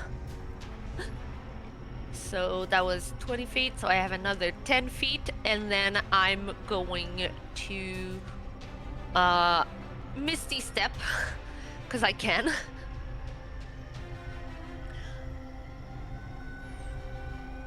Back inside the tower. Alright, that's fair. Ending your turn.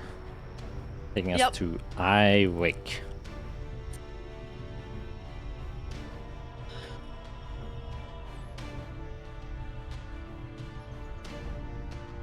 Hello? Okay. Yep. She says, get back in the tower. I'm going to turn and look to see if I can see anything. Yeah. Can make a perception check. Question is it friendly or not friendly? 20. Do you also get a bonus to your rolls? Because you wanted? Yes. Yep. Yes. Yes. Yes.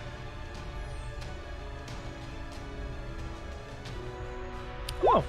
Wow, 24. Ooh. So in the short time where I looked at it and went back inside, obviously you are flying up, so you have a bit more coverage over the area, and so you are a bit in line with some of the trees here. And you now can also clearly see a strange thing approaching you, kind of going with extremely long limbs from one tree to another. And this thing is definitely bigger than the two salamanders that are currently running there. And it has more than 6 legs as well. And it has a kind of weird slinking motion, almost like a snake that is kind of crawling through the crowns of these trees that's making your way towards it. And it's still obscured by the foliage of the tree, but it is maybe like max 200 feet away from where you guys are. It's kind of making its way there, but it seems big. It seems bad. And that's where, now that you're kind of noticing it, you are getting a strange sense in the air, which you haven't felt in a long time, but you feel the very presence of something consuming and made out of pure decay approaching you, as you are now quite certain that whatever entity that is of demonic nature, as your entire gut, your annihilation field, is cramping. Oh boy. Okay, I'm gonna fly down to the ground, in through the door, and be like, demon, demon, demon, demon, demon, demon, demon. Yeah, and what are we doing about it? We can't just sleep through it. We're gonna have to fight it. I have most of my resources. Yeah, I'm Almost still not okay. all. I don't want to fight with my I could probably dismiss my tower.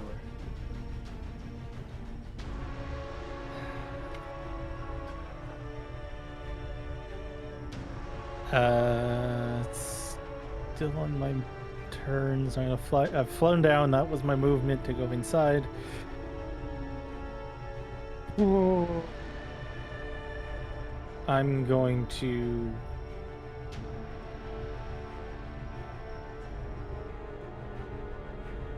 Inside, I wouldn't be able to see anything. I'm not going to keep the tower up if we're going to be fighting a demon. Okay, well, I mean, let's go then. It knows we're here. Okay, what are you guys? And I've we gone. probably- I've used my movement to come inside, and now I can't see anything. I don't know that you're gonna dismiss the tower, so I'm going to hold my action for a firebolt. All right. If it, once it comes in within range. Yes. Okay. Then Galama. It's his turn. I kind of look to him. I think you have the bad job here, mate. Oh no. Please. The problem is you can see in the dark, and we need somebody to tell us once it gets close enough. A demon! You can run once we start to attack it, but I don't think I've been killed by a demon before. I don't even know if I would be able to come back. It's actually a valid point.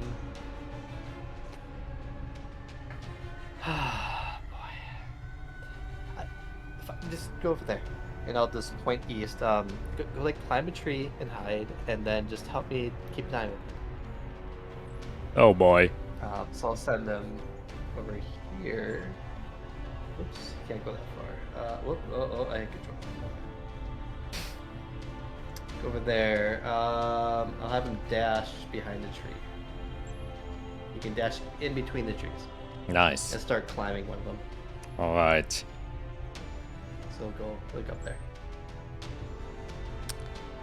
Then, and that'll be it. There. at the start of the turn order, I will roll initiative for it to see when it actually enters the initiative turn order. Oh boy. Which I will do here.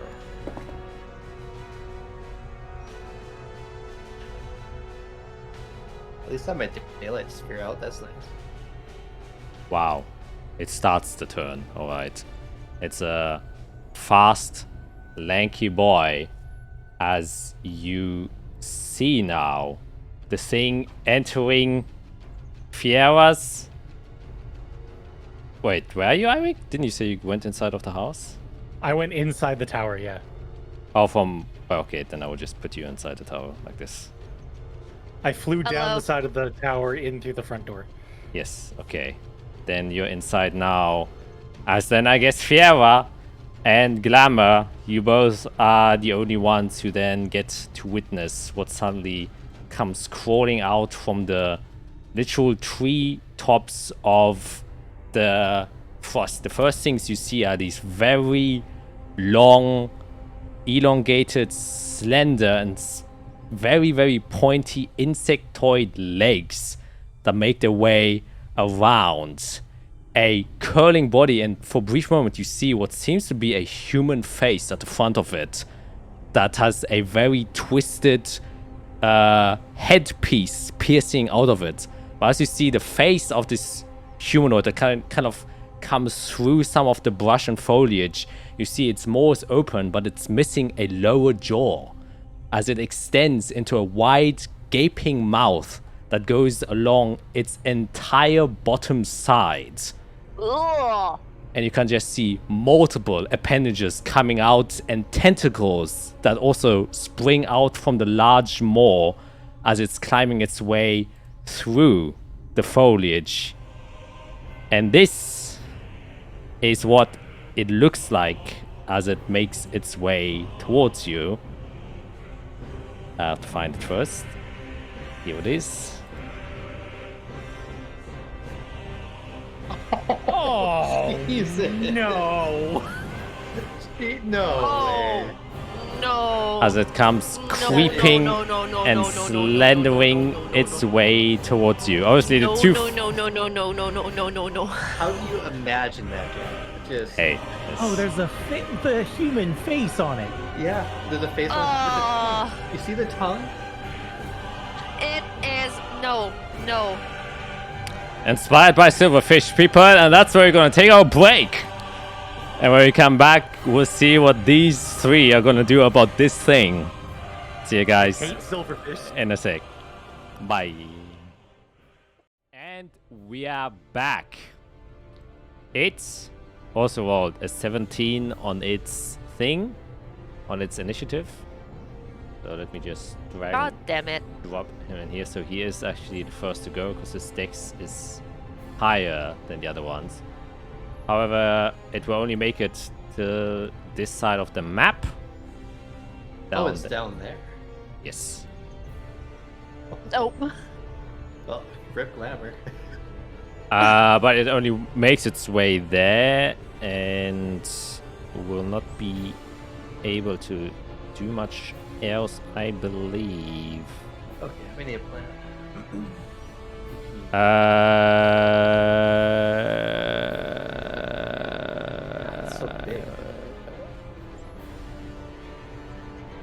right. Yes. That actually should add it to the turn order. 17. It is.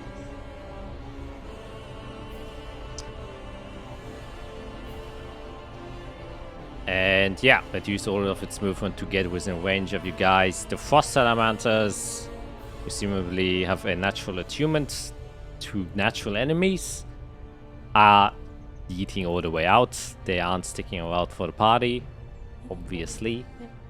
And that will immediately take us to Fiera's turn as you just hear the Frost Salamander dash. However, you have something entirely different. You can immediately start by making a wisdom saving throw. Okay. Oh, and my fertilizer. Are you close enough? You are. Okay. You're close to me. Yes. So. Yeah, well, we're all very close to each other, so. I will use my inspiration, I guess. Alright. I don't think that's gonna be enough. Well, that's a lot better. And then Oh, nice. 4. Yes. We'll figure out if this is high enough. 28. It's definitely high enough. You feel shivers going down your spines as you see face to face out in the wilderness a demon coming your way, and not a weak one at that. As it's crawling its way there, you can just feel the presence of this thing just eating away at everything that's around it, and you can innately get a sense that this is your literal mortal enemy in every way you can imagine it. But once again, there's a other power, another courage inside of you that manages to override these natural primal feelings, as your purpose is to survive and defeat these things if you want to change anything. And so you overcome it, and you're immune to this effect for the next 24 hours, so you don't have to do these saving throws anymore. Good. Cool. Good. Well, that solves what I'm gonna do next. So I have 3 7th that are memorized. But if it is my mission to defeat this, we need some divine power. So I will, with my action, cast Crown of Stars. Because that gives me 7 motes, and I will immediately shoot one out. Alright. As long as it rolls the attack for me.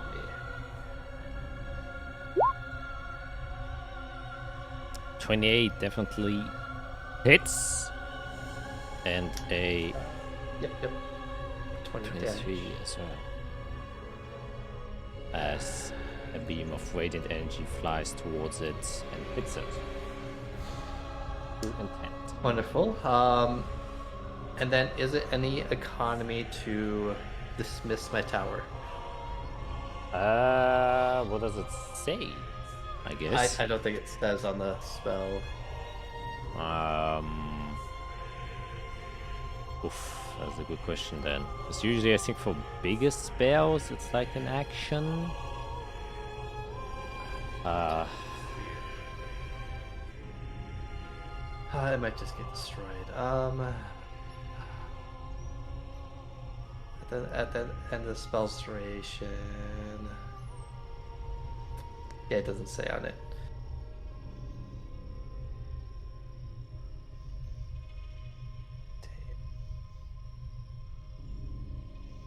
Yeah, it doesn't say anything.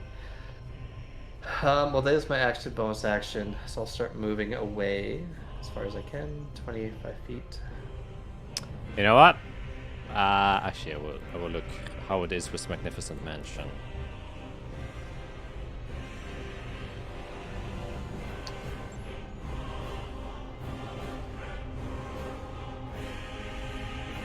So I also don't want a blighted tower. That'd be bad.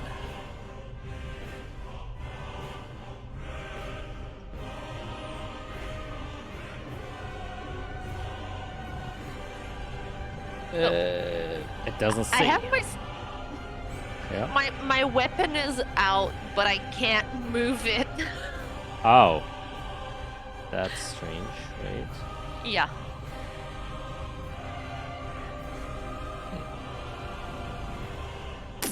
I will say.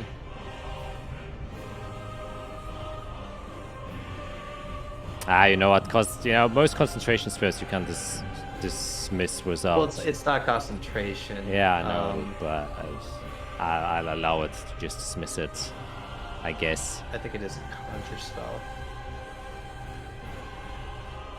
Oh yeah, actually, can you even dismiss it? I have no idea.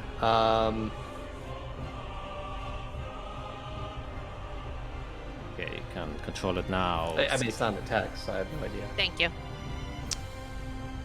I'll just allow it. You know what? I'll just allow it. I can do practice later. Yeah.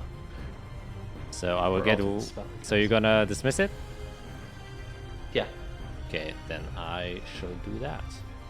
I will dismiss the tower, which. Oop, and all of the furniture as well. Oop, and then also. Close the door. I opened the door. Oh, there is still a door. Oh, no more door. And the lights will also disappear. Oh my god. I guess if it's okay, then I'll just go a different direction. I'm gonna go away. It's over there. That's my turn. Alright, then that's Isor's God turn now. damn it. Oh shit. Okay. Wait, okay. first, wisdom saving throw. Oh, yep. Wisdom.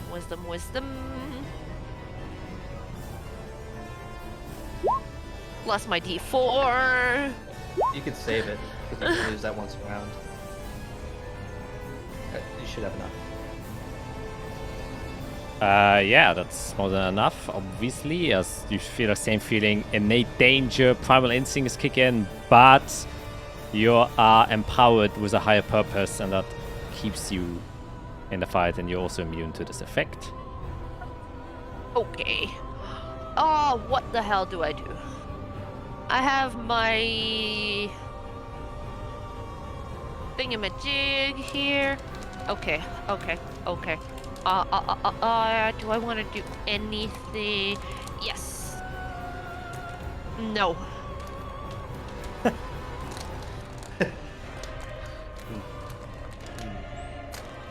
Prefer a yes.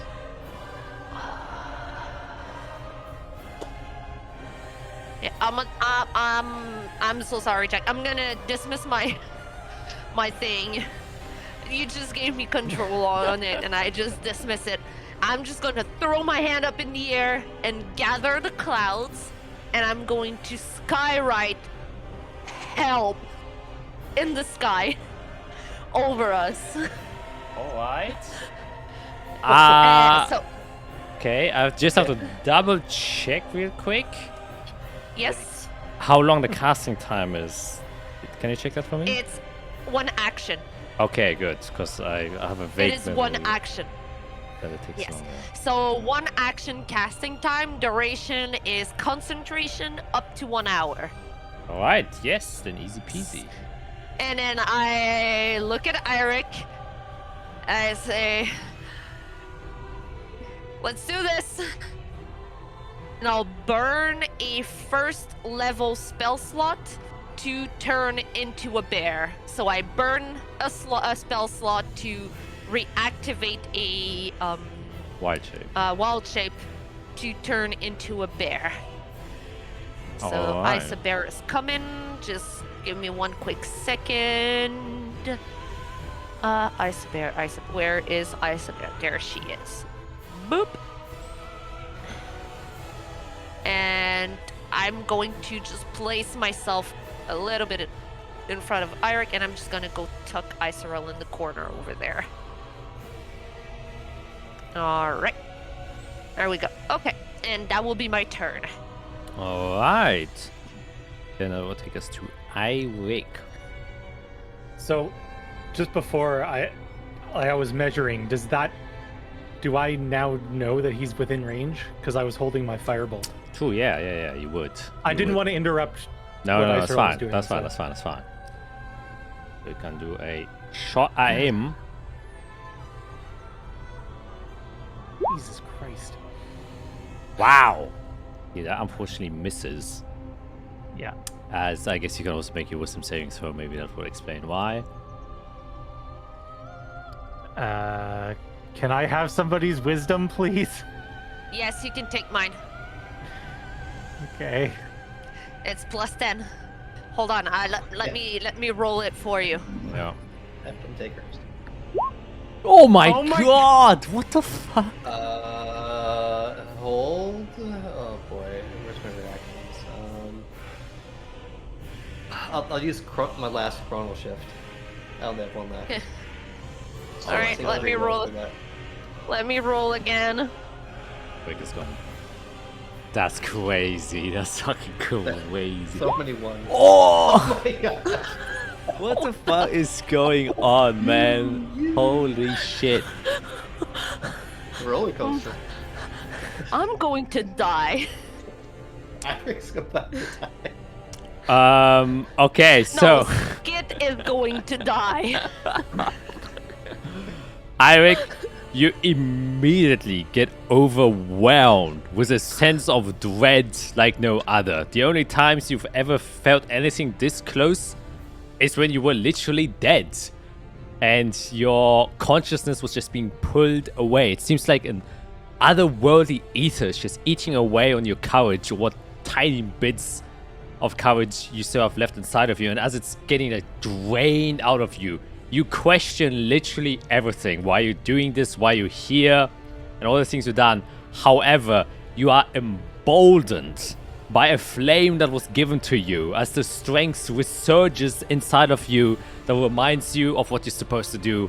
However, there's not a draconic voice that is telling you that. It is instead Iserel and Fiera standing side by side in bear form and human form, that you need to stay here and be courageous to not only protect yourself but also the friends you're now grown to care for. And so you're strengthened with a resolve that keeps you grounded and grants you immunity to this effect now for the next 24 hours. My God. Close. Jesus. My heart is going to explode before the end of this game. Man, that's crazy. Holy, oh jeez, my D&D Beyond just crashed. Oh my god. Please no. It thought you died. Yeah, basically.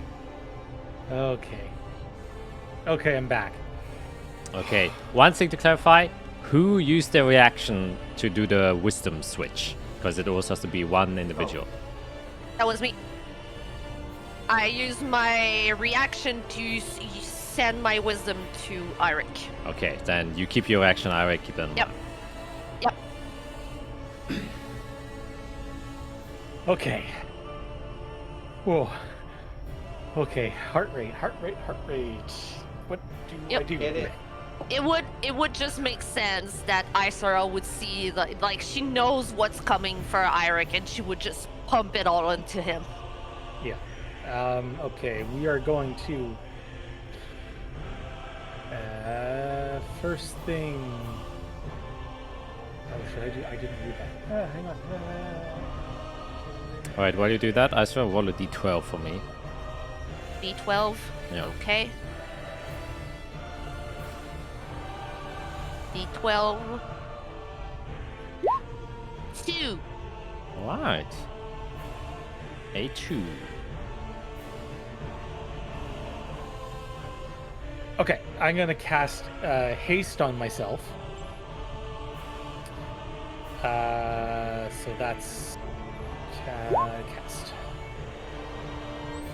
So I'm back up to 20 AC without my shield on me. Change that. Eric is pretty much fighting in his briefs and Yeah. Yeah. Basically. Okay. Then hasted action. Let's see. What should I do?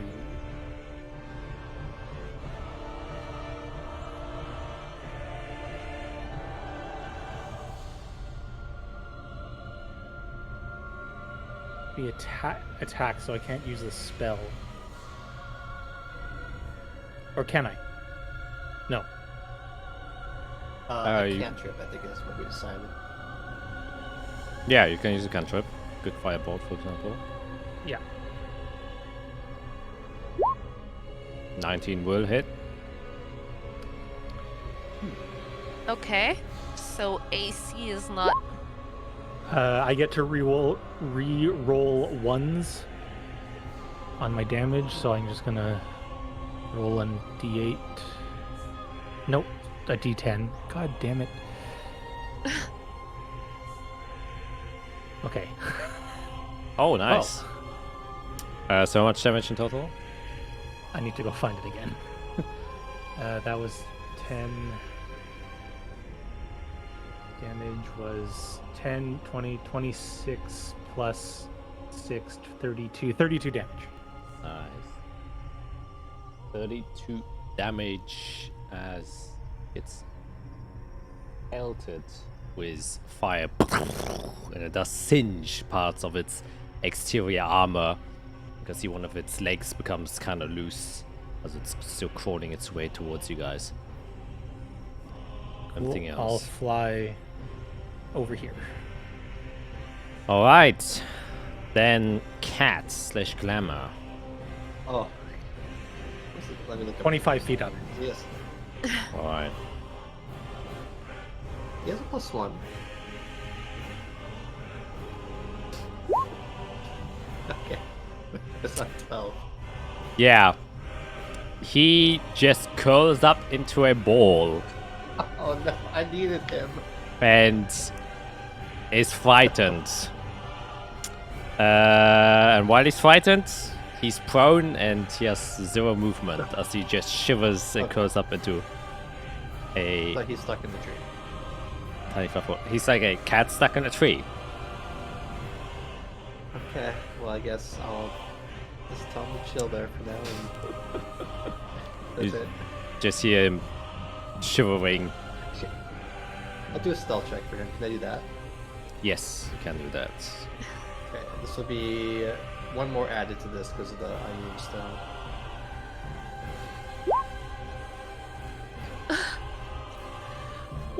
What is? Wait, hold on. No, it's dexterity save. It's stealth. What you rolled a dex save, Oh! so you can reroll that. Oh, Oh,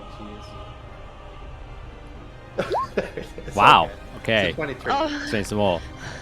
He is curled up into a tiny, small ball and is hidden within the Okay, branches good. of that tree, and that explains why. All right. Holy fuck! What is it with those ones tonight? And nearly dodging them. Okay, so it is its turn. It will first use its movement to move all the way up here, Hello. and then would use its bonus action. No. And you can see it just kind of retracts its legs, almost like a grasshopper, and it just jumps at an incredible speed. Another, let's see, all the way over here, kind of where the light source is. And it will then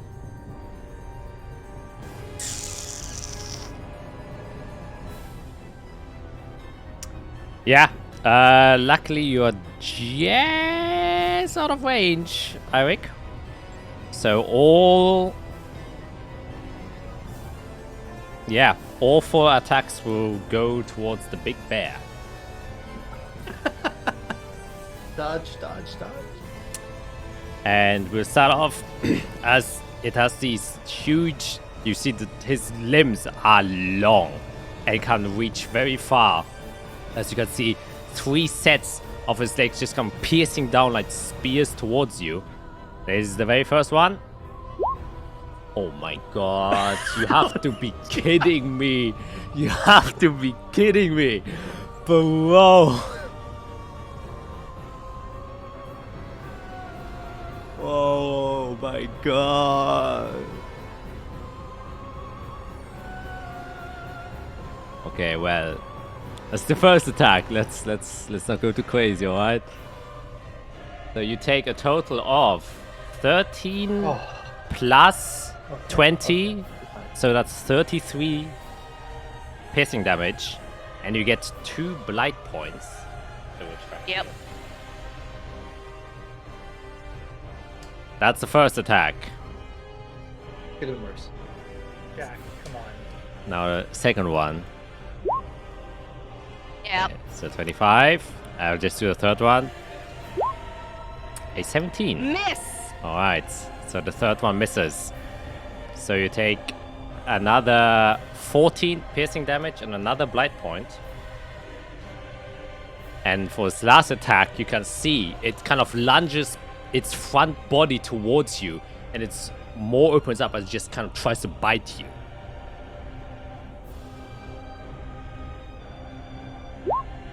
A 17 misses. Barely. Wait, what's your AC? 17. Flat. That means it hits you. It hits. Oh, does it? Meets Didn't it, we beats it. say? Beats it. Oh, Meets meets it, it, beats beats it. it. Fuck. Makes a point. Forgot. Okay, so I do have 2 more. Alright. Then you will take another 25 from that leg attack. Ouch. Jesus Christ. Hello? Yeah. And Got something, use it. yeah, like before I roll damage from the last one, does anyone have anything? Okay, unfortunately not. Then the bite comes for a total of 36 and another 3 blight points. I am down. Necklace, Iron. I'm down with 1 point. So I'm down, but I'm back. I'm down, but I'm stable. Yeah, he's stable. So Well, she's... Iron can get you up with his necklace. Use your action. Yep, well, I mean, Then she won't be unconscious. true. True, yes, you're right. Hit dice. She needs a turn. Hit dice, hit dice, hit dice, hit dice.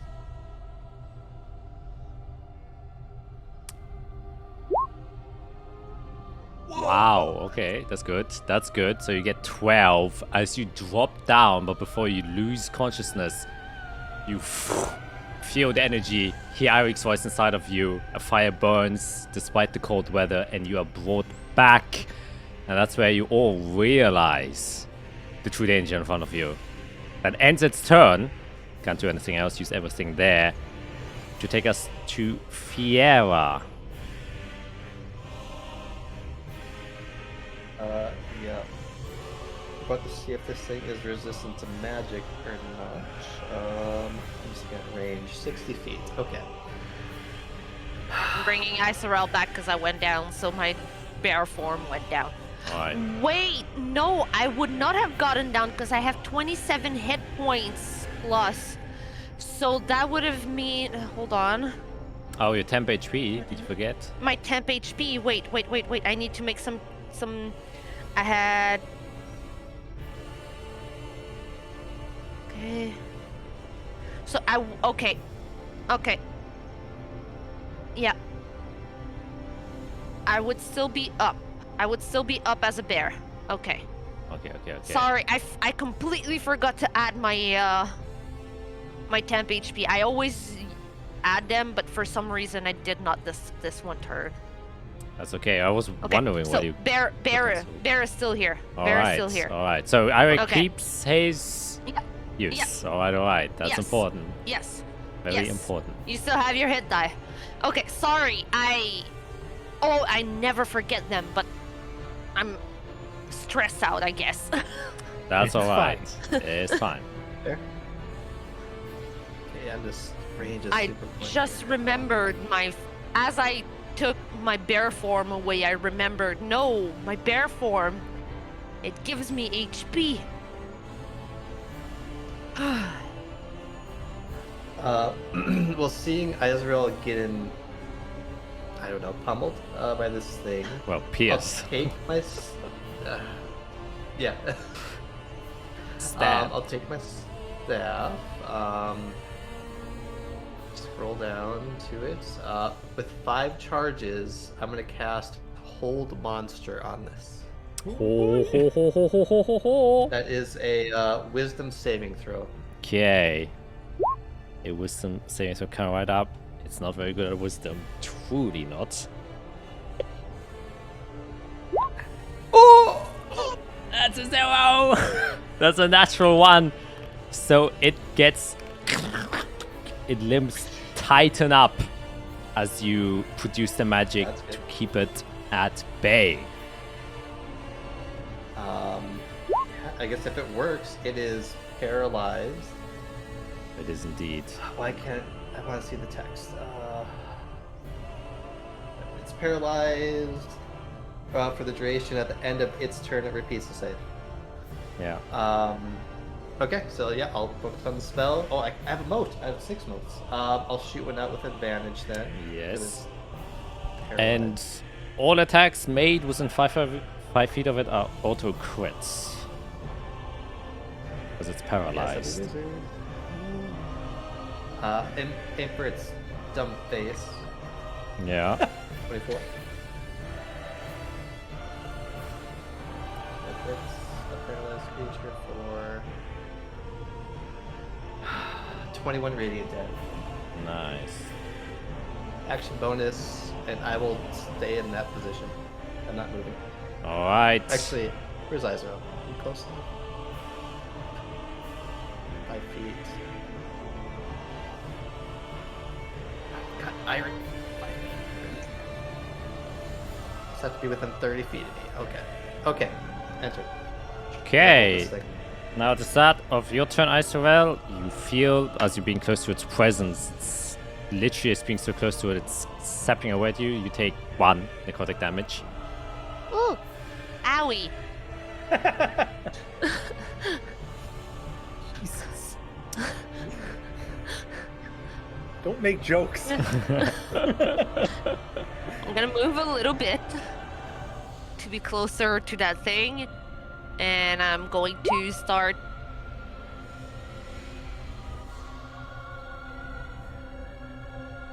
That's the spell. Also, just double check. Yes. Okay. Okay, I'm gonna start pummeling it With advantage. with my. Yep. With advantage.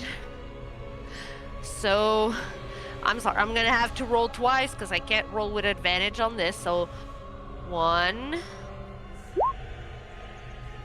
and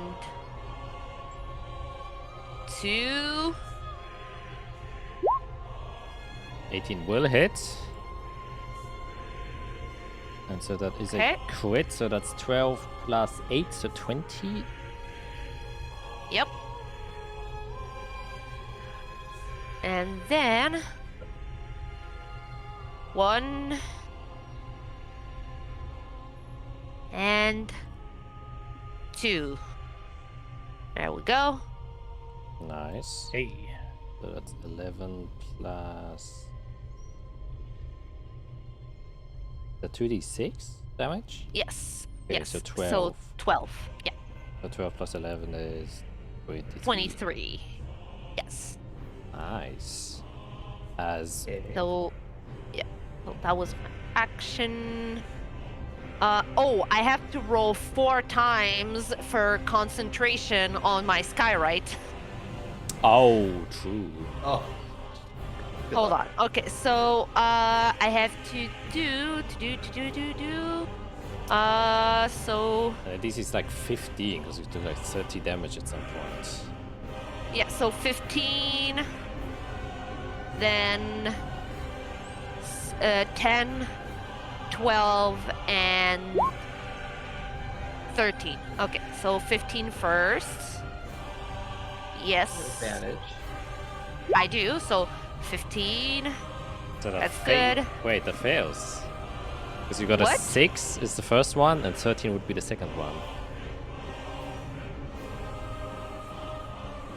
No, I have advantage on con saves, on concentration checks. Yeah, you rolled 3 times now, right? No, that's literally my first one. Oh, where's the 6? Where did the 6 pop up then? I don't know. Because the first is 6, which is 1d20, 11 plus 2, and 19 plus 2. Why do I have a con save there? That's a good question. Let me check D&D Beyond. I have no idea what happened there. You know what? I'll just let it slide. Sometimes. What happened there? It's okay, it's okay, it's okay. We'll just take the What ones in the world? that are double scored. So 21 is the Yeah. first one. Okay, so next I need 10, which is the regular. Yes. Then I need, we said, 13 for the next one.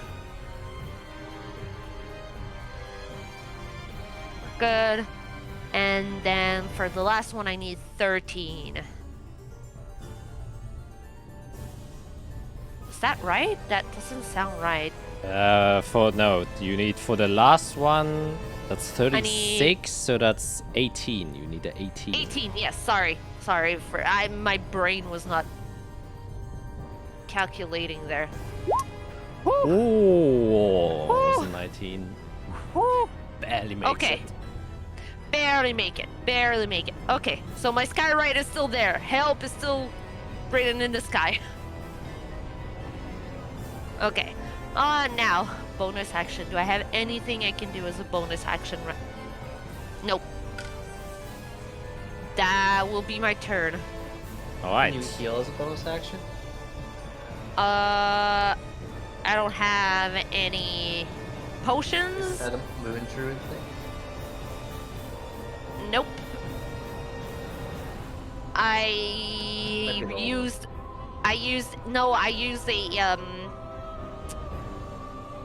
Oh wait. Hold on.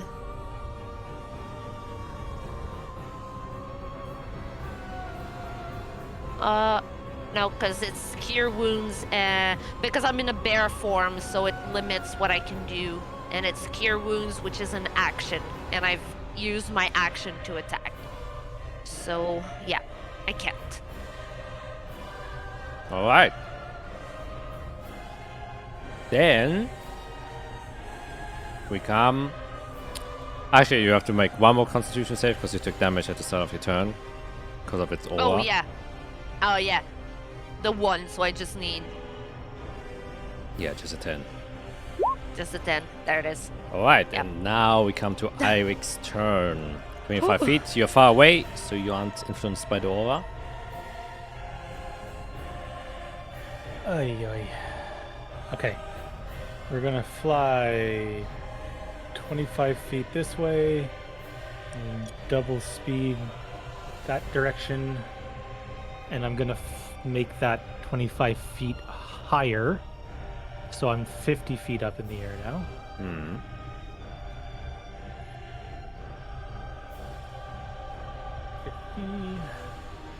Okay, we're gonna firebolt him again. Alright, with advantage.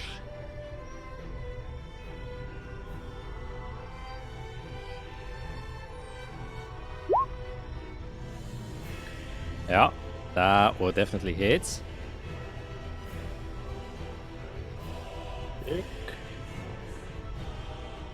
For 28 damage. Isn't it an auto crit? No, it's only if you're within 5 feet of it. Five feet. Oh. For you it was, because you were... Okay. So that's that. Hasted action, I'll do it again. Nice. The double fireball. We'll have to see it. That 20 will hit.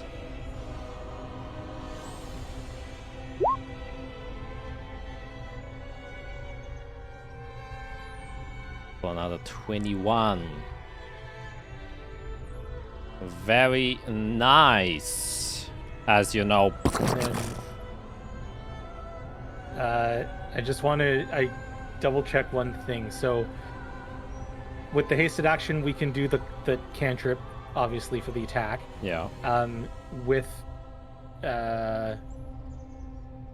what's it called? Action surge. An additional action except the magic action, but would that still allow for cantrip? I think cantrip is a magic action. 'Cause- It would be, but I just want to make sure on wording and how we interpret things. If it says except magic action, then unfortunately no, you cannot cast a cantrip then. Then I'll use bonus action, second wind, and refill a bit of health. Alright. That's it. Nice. Then it's Glamour's turn, can repeat its wisdom saving throw. Oh, yes. Come on, you can do it. I need you. Come on, buddy. Wisdom save. Oh, almost a 19, but Not good enough, so he remains there in his tiny hiding hole. okay. Probably for the best. Okay. Then come to its turn. Obviously, can't do much other than try and do his wisdom save. Let's see if it does it. Nope. Definitely Good. not. It stays with Good. So good at rolling 20s at the worst time. That's true. Listen, Uh, I'll take it. So it's my Yes. shoot another moat. 22 hits. 22. Wow. Wow, 36. 36. You can see it's now taking some serious damage. It still looks, quite sturdy, as the demonic being can look sturdy. It's like dripping a lot of blighted goo all across the ground, but it's definitely still standing. Okay, I want to move, but I'm slow because I'm tired. I have 4 levels of blight, right? No, you're 7. 5? 7? Ouchie. Okay, never mind. Okay, I will move toward Eirik, and with my action, I kind of want to save some stuff. Could use the staff. Boy, I wasn't expecting it to stay held. I will test its constitution and cast a first level magnify gravity on its back legs. It's con save. Alright. I'll do that That's second level. hilarious. If I can click. Magnify gravity.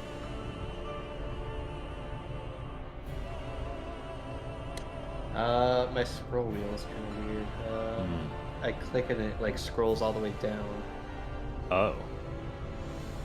It's really weird. Oh, I think I made it. Okay, well it's There only we 10 go. damage, but yes, make con save. Alright. Yeah. Oh, so it's really high. Oh my god. Very okay. good con. As you would expect from a gonna- demon. It's a I didn't expect freaking 14. plus 14. Good thing I didn't try to like stasis it or something. Okay, that'll be my turn. I'll just keep holding the spell. Yeah, and it's kept in a lock. I saw you take another d6. So 2 Ha ha. necrotic damage. You Yep. can make another Yep, con I'm save. gonna take- Just so you remember. My 2 concentration check right here. There it is. Easy peasy. And then I'm gonna smash at it.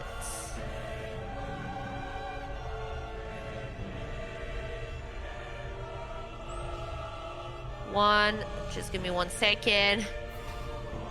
2. Oh my gosh, I completely missed this one. Damn, you just bite into its Yep, chitinous armor. please. The rolling thing is in my way. Alright. 1. And then please move to. I mean, there it is. the first one hits, you don't have to roll twice. Yeah. So 12 plus 2d6 is 12, so another 24. Yes. And because it is stuck and cannot attack me, I'm going to move a little bit away from it. Bad idea? That's Yep. a good idea. Yep. Yeah, Holding it. Do my job. take us Yep, to yep. irate. I wanted to smash it a little bit, but now that I see my points dwindling down, I'm just running. Yep. That's fine. Okay. Go back to this.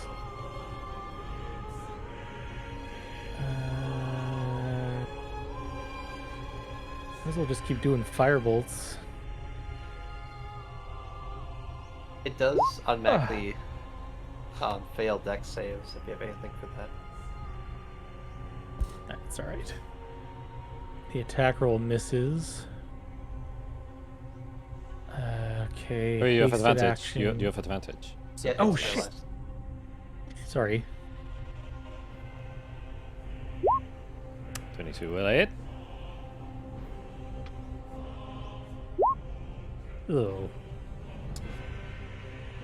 50. Better than 0. Yeah. That is true. Okay. Hasted action. Damn it. It was on 20. Oh.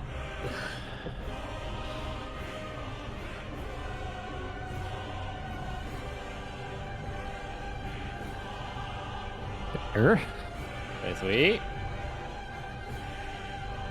And Slowly chipping at it. Yeah. 50 feet. I'm just flying all the way around, just keeping. This is like the first thing we fought that doesn't have like crazy wisdom or magic resistance. It's been a while since we've fought something dumb. You fought me like last episode. Yeah, actually true. Your wisdom is not -1, though. It's 0. It's close. It used to be, if I remember correctly. Yeah. It used to be, so not In far. theory, it still is, because I haven't done anything to make it better. Oh, it's the stone. Yeah. It's the stone. Oh, Okay, well, it's your turn, brings us to Glamour. Come on, buddy. break out of it, buddy. Find your strength. Whatever that would be. Nope. No, Nope. he Nope. prefers to stay curled up in the ball. He's still hunkered down. That Where's- takes where- oh, us to it. Once again, what's Where the is he? save? Yeah, nah, he's not gonna get out of that. That's for damn sure. Piera. Actually, wait. I completely forgot. it's At the it, s- it needs to roll. No, it did. It failed. no. However, at the start of your turn, you do see kind of like a little bit further away, like next to the demon, you can see suddenly a bit of snow starting to pick up. And you hear a small crack of like ice energy that appears.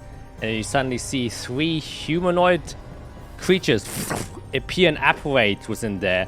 As you suddenly see Tenaria, Veltrix, and another dude who you do not recognize Yes. appear there, and they all seem to be like combat ready and looking around and immediately clock you guys. And you see Veltrix kind of steps forward and says, "Ah, well, we saw a message up in the sky. I guess it's your holy fuck!" And immediately like goes down into like a Yay! defensive portion. Yay! Help! It worked! So let me put these 3 here. It worked! Yeah, I guess stay away. And Rawr! The bear is happy. You can speak. I can speak, yes. But Isarel is I guess very we'll- happy because it worked. it worked indeed. And they will immediately start rolling initiative, Ow! which is taking a long time to load. It just failed a dex check. Ow! What? Oh wow, what happened there? What the fuck? I just smashed my can onto my tooth, trying to drink. Oh, Oh God. no! Oh Jesus Christ! that sounds horrible. I don't remember last time I did that. Yeah. I How do did that that happen? way.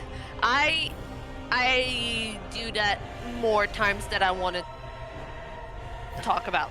It's a common occurrence. Yeah, with the arrival now, Tenavia rolled a 19, so she's the one ready the most, and she will immediately throw a fireball at the thing, 5th level, ain't sparing nothing there. So you would go 5th level, a dex save immediately fails, so that's 40 damage total on that one. I don't see anything rolling. Oh shit, yeah, wait, sorry, she's on silence, I forgot. No whisper rolls, never whisper, thank you very much. I guess I'll just roll again, why not? I was like, wait, what? Yeah. Ah, it's what? Oh, okay, well, one damage less, it's 39. Yeah. But he auto fails, and that's it. We already rolled a wisdom save for them, so that takes us to you, Fiera. Okay, I'm gonna do something new here. I'm gonna walk up to it. Oh, wow. Okay. And I'm gonna see if I can affect it with a spell. I'm gonna cast Bestow Curse at 5th level. Oh my god. That's a wisdom save for you. Is that also concentration? Now that 5th level or higher. Oh, wow. Damn, I didn't know that. That's why I'm casting it that high. Okay. It will do that. Let me open this character sheet. I have so many character sheets open now. Oh. Hello, whatever that is. Wisdom save coming. I tried to read the spell description and it just denied me, I guess, and I spoke gibberish. Wow, it rolled high, but not high enough. What are you cursing it with? Okay. So this curse will be against its wisdom. It has disadvantage on wisdom saves and skill checks Damn. for, I think, 8 hours. Yeah. We're just hammering into it. You are stupid. You stay I'm not stupid. afraid. And that'll be my turn. I'm not gonna shoot him out because I'm in melee. Okay. Then we come to the new guy, who seems to be the new guy. You can see seems to be like a half elf. He's a little bit older. He's probably like more in his 40s. Wears a gleaming white breastplate.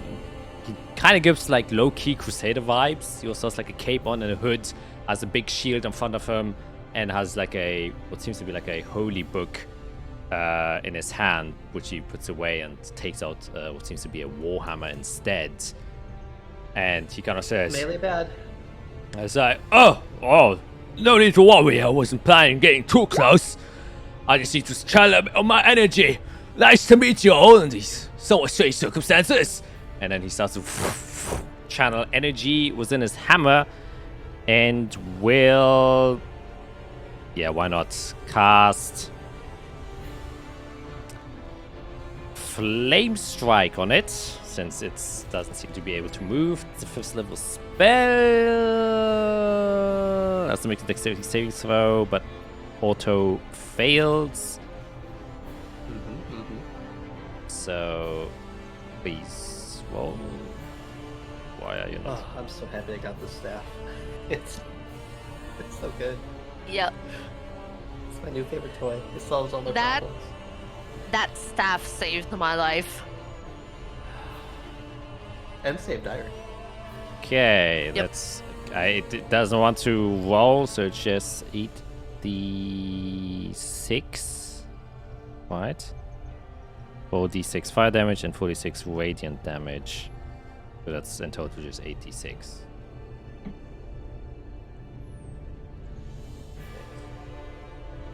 Wait, no, that's 88. No, it's 86. I'm dumb. I don't know. Math. Math A lot is of hard. numbers going around today. Yep. Wow, that's a shitty fucking roll. What? Oh, I look What? at him. And who's your god? It's like, mayhaps this is not the best of my examples, but maybe next time. It's a less low one. And he just kind of hushes, and he does step a little bit closer in front of the group and kind of puts a shield in front of him, which ends his turn, which comes to Veltrix, and he says, "Oh, you should perform a little bit better when you're all with us. You don't have to be nervous." And he just aims with his typical short bow that seems to have gotten an upgrade, and will shoot at it with advantage, of course. Still misses. And it's like, well, it's strange circumstances. Sorry. I called for help, not distraction. You can't do anything else. So it just kind of sits there. It's like, it's no worries. I'm just warming up. You see, I'm just warming up. You just woke up, right? Yeah. I mean, Yes. middle of the night. I suppose. Yep. Now that I see that my friends are here and I have like some help and I don't need to focus on that thing as much, I'm going to heal myself. Nice. So I'm gonna cast Cure Wounds on myself because I can as a bear. And I gain 31. So that was my action. And I can't do anything else as a bear. Yeah, I'm just going to stay there. And I'm going to get into attack mode. And I'm going to look at Veltrix and Tenaria and say, I hope my father's still in good hands with you here. And I'll just Give thumbs up. keep focus on that thing. All right. I wake. cool. We will fly 50 feet this way. I will then hasted action first firebolt.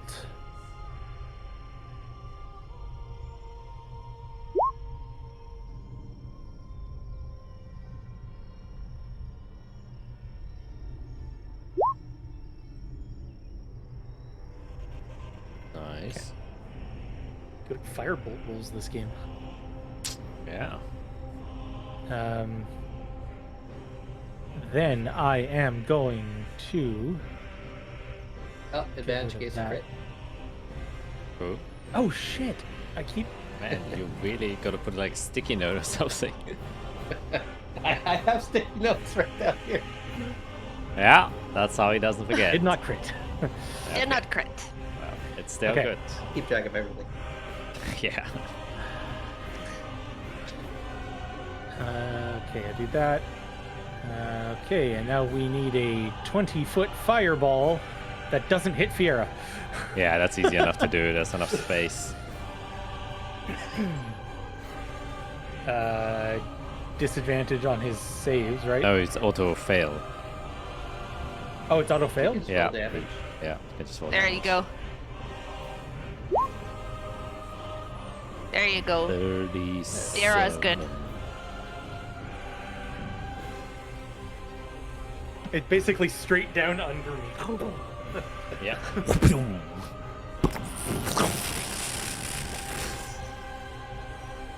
It is singed to bits, but it is still some demonic energy still coursing through this decrepit body that's half burned. It's smoking and ashing despite this cold region, but it is truly burned to the crisp of its exterior bones. Anything else you would like to do?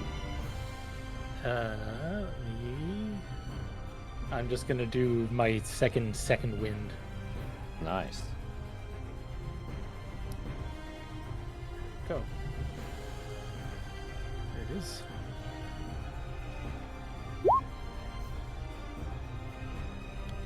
Nice. Then, Glamour. Let's see if we can overcome his anxiety. It's his story. I believe. Come on. You got this. 19. He did it. Yay! Seeing Glamour. Tenaria, Big day. Veltrix, he's like, oh, Ah, I found it. great. The couch that was missing. And then I'll command him to run into action. Oh, jump from the boy. tree and Wake this giant demon for me. It's like, oh, Wait, no, the damage will kill him. Oh, I can't use him then. Oh my gosh. Okay, he's just gonna cheer us. No, he's gonna cheer them on. There you go. Go cheer them on. let's go. Long time no see, you bastards. It's like, oh, that's not friendly. Ah, never said I was. Like, okay. That ends his turn. I actually should have done a wisdom save for Tenaria. See if she overcomes it. Which she doesn't, actually. So she starts cowering in fear all of a sudden. Ending basically her turn as the true impact of this demonic creature. Though, actually, I give it advantage just through circumstantial things. You're pummeling it, it doesn't seem to be able to move. The friends are there, it seems half dead. You know, I'll rule that way. Kind of wouldn't make any other sense. So giving her 23, she would make that. And she just drew another 5th level Come on, Canaria. fireball, because why not? 28, oof. That's a bad one. And it burns once again. And now it truly is on like the bare backs of the sticks of legs that you could call limbs. It is truly a skewered piece of meat. And we'll make a wisdom saving throw, which it will most likely fail because it's got disadvantage. Now this is 2 natural 20s. The campaign is over. Shut up. We've seen it. Oh! But it has disadvantage, Wow. so it makes it a 4. Wow, incredible. Wow. Wow. That's crazy. Here's Jack- the one timeline where Jack- it doesn't resist. Jack, you are on a thin line with Greg. He's about to murder you in your sleep. Oh my god, that's crazy. That's crazy. Holy shit. And with that, yeah, you take a d6. Oops, that's a d8, sorry. Ouchies, ouchies, One. ooey. Okay, I do have to make a con save. Yeah. I don't believe that matters that much, but you do have to do one, yeah. Yeah, easy peasy. My necklace protects me, so I Yeah. Oh. I'm gonna test my ability again. See if it works against demons. Yeah. I'm gonna back up 5 feet. I'll kind of point up to the top of it, and I will use magnified gravity at 5th level. Wow. Alright. Con save, roll damage. It's not a lot of damage, but I'll do something. 19. 19. 27. Okay, so I want to see Yeah, I think Fira's kind of testing her abilities. I'll use my reaction again. Slow down time. Start sifting through all the possible futures to see how many where I can overcome this thing's endurance with gravity magic. Nice, To alright. make it roll one less than it needs to succeed. Okay. You come channeling all the energies back again to a reality where you can shift the tides of fate in your favor. So it fail, and you can feel the immense pressure this is putting onto your body, and as you do so, you can feel with confidence as you are going through the iterations and the versions, though you almost find none where this happens, as many and many and many and many and many of them, thousands of them, all manage to resist it. However, you lock in place into one where you do feel, where you succeed. And you use all the remaining energies that you have to take that piece of reality and place it like a puzzle piece right in front of you, as once again this demon is shifting in a multitude of different ways, as the one fitting to what Fiera wishes to happen gets put into place. And as you do so, once again this kind of dark black and white dome apparates for a short moment as this new piece of reality gets put into place as it fails its saving throw. But as you do that, Fiera, for a brief moment, you can see on the opposite side of this demon is a black shadowy silhouette of a humanoid, around approximately the same size as you, and you see it for a brief moment before the spell gets released and it's put into the reality that you wanted to, which is this one, and the silhouette also disappears with the magic as it's being casted. But it fails its saving throw. How do you want to kill it? Because that's the reality you chose. Yes. Oh boy. You're on a power trip.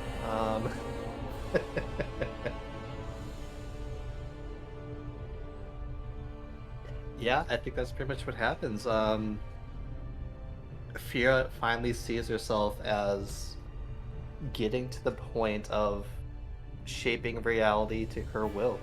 She can choose futures, she can hold demons, she can probably prevent death and find a future of life for her world. So in this moment, she just wills it to happen that this demon falls to her spell. And it does so as reality obeys your very command at a heavy physical cost, but one you would gladly take. Yeah. As you also see, like, Tenari and Veltrix who, like, witness this happening, which is an insane thing to witness as reality is literally shifted. And they're just kind of awestruck for a moment before Veltrix kind of breaks it. You sure you needed help? Didn't really seem like that. Seems like you're pretty good under control there. I'm hurt. Like collapsed. I'm hurt a lot. Oh wow, okay, alright. Valiant, you mind helping them out? It's like, you know, good icebreaker. So. Oh yeah, of course. Well, we haven't met before. I think we missed when you were in Hosvar. My name's Valiant. I'm the new member of the Star Brigade. And they're like, The Star Brigade. yes, that's... And Veltrix says, our new name as our group has shifted. Unfortunately, with Rest in Peace, Gorwin. Help! Oh yes. Excuse me. Very well. And he kind of runs towards you, and he will cast a... Where is his character sheet? A probably high-level healing spell on you. Which he will do right now. He will cast a... It seems like as though. Oh wait, no, I do have a healing thing. Excuse me.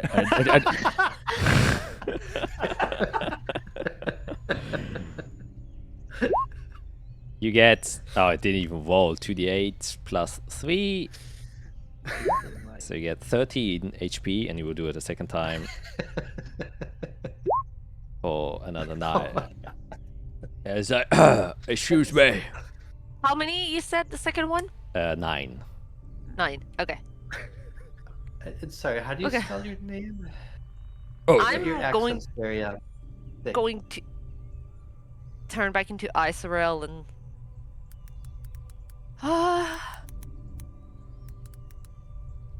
one, two. Well, that was unexpected. Came out of the trees. Giant bug creature. 3, Very 4, gross. 5. I'm going to pump 5 lesser restoration into myself. Oh my. Whoa. do you need that many? I have 7 blight levels. Yes, and 1 lesser restoration takes away 3 light points. Oh, okay. So I'm gonna do. Hold on. 3. Uh, What do you need? 1, 2, and 3. Okay. Yes. Actually, he will also cast a lesser restoration on you. Okay. So you only have to do 2. So, oh, let me Okay, help you good, there a good, bit. good, good, good, good. So the name's Valiant. Ralliant or Valiant? Valiant with an R. Like, oh, yeah, well, we saw your message up in the sky. You lucky.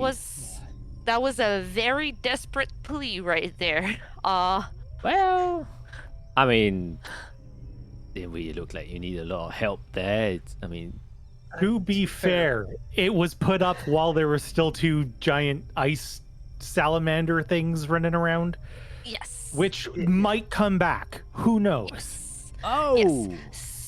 Yeah. So there was, and Isorel starts like explaining a little bit what was going on. We had the tower. We were sleeping. Got woken up by the cat because there were like things crawling around, and then we saw the things, and then we kind of attracted their attention by accident. And then we started shooting at them, and then that demon got there, and those things were around, and then I got like pummeled and was on the verge of death, and that's when I sent like the call for help.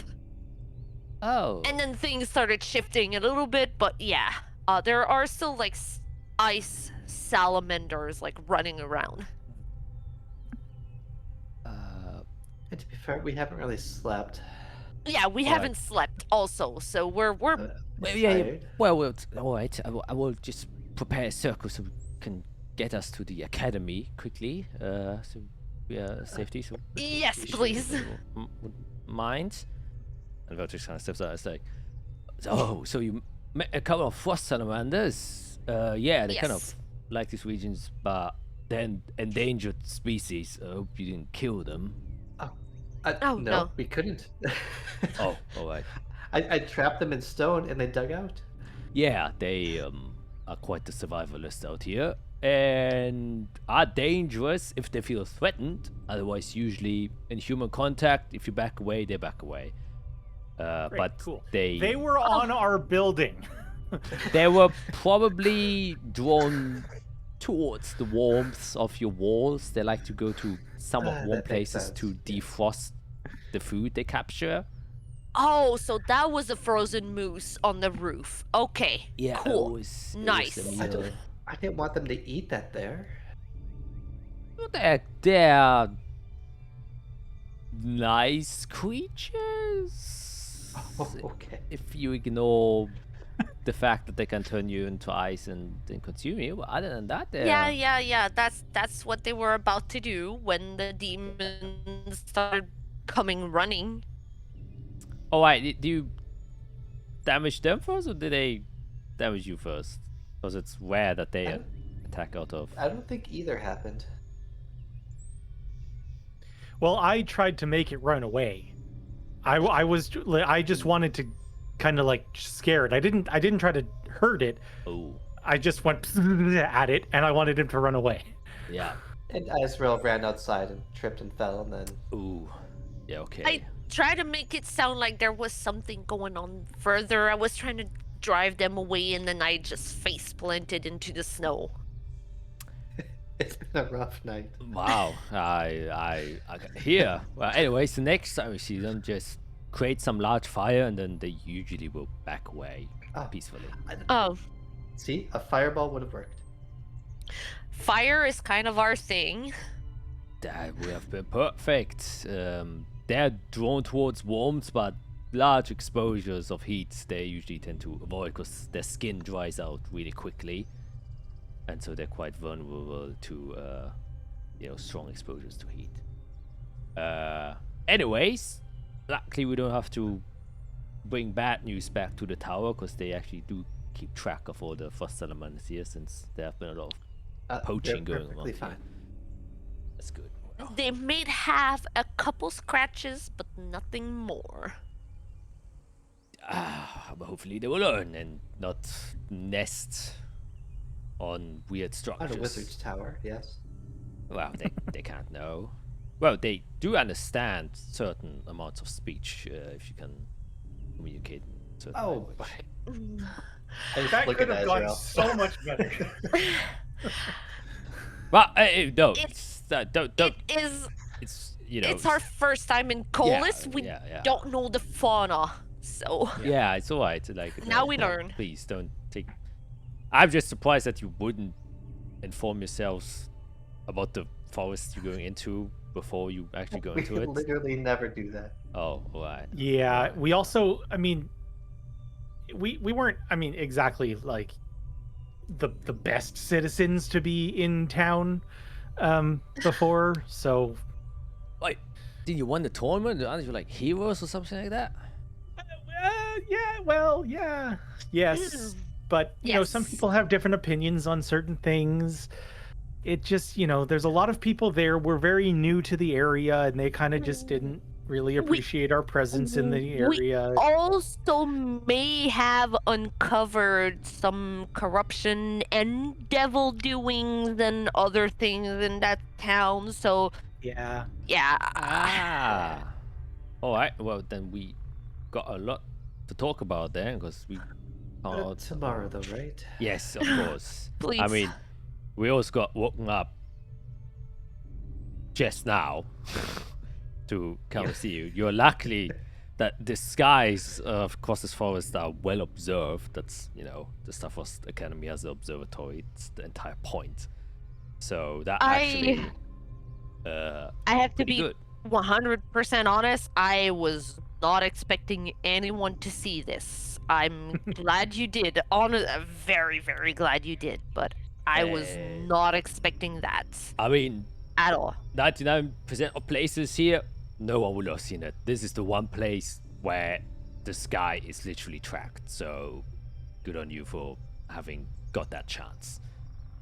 And having a powerful enough wizard to actually send us here as well. Because, well, to now you're just learning, but you're not quite there, are you? Shut up, alright? I don't see you doing any magic. It's like, alright. I'm just saying, like, I mean, this Fiera's doing some crazy shit. It's like, alright, is it a competition now? I'm just saying. No, there's no competition. I can say for a fact that Tanara is a very capable person. Having I would fought agree. with her, alongside us, I know she is very capable. And you can see that Valiant also goes and says, "Yeah, she is a proper sturdy woman. I think you do a little bit too Yes. much picking there, though, tricks." It's like, you know, we know each other for a long time. Just part of the dynamic, you know. Well, it's a little childish dynamic, I would say. Do we need to speak about who was brought back to life between the two of you?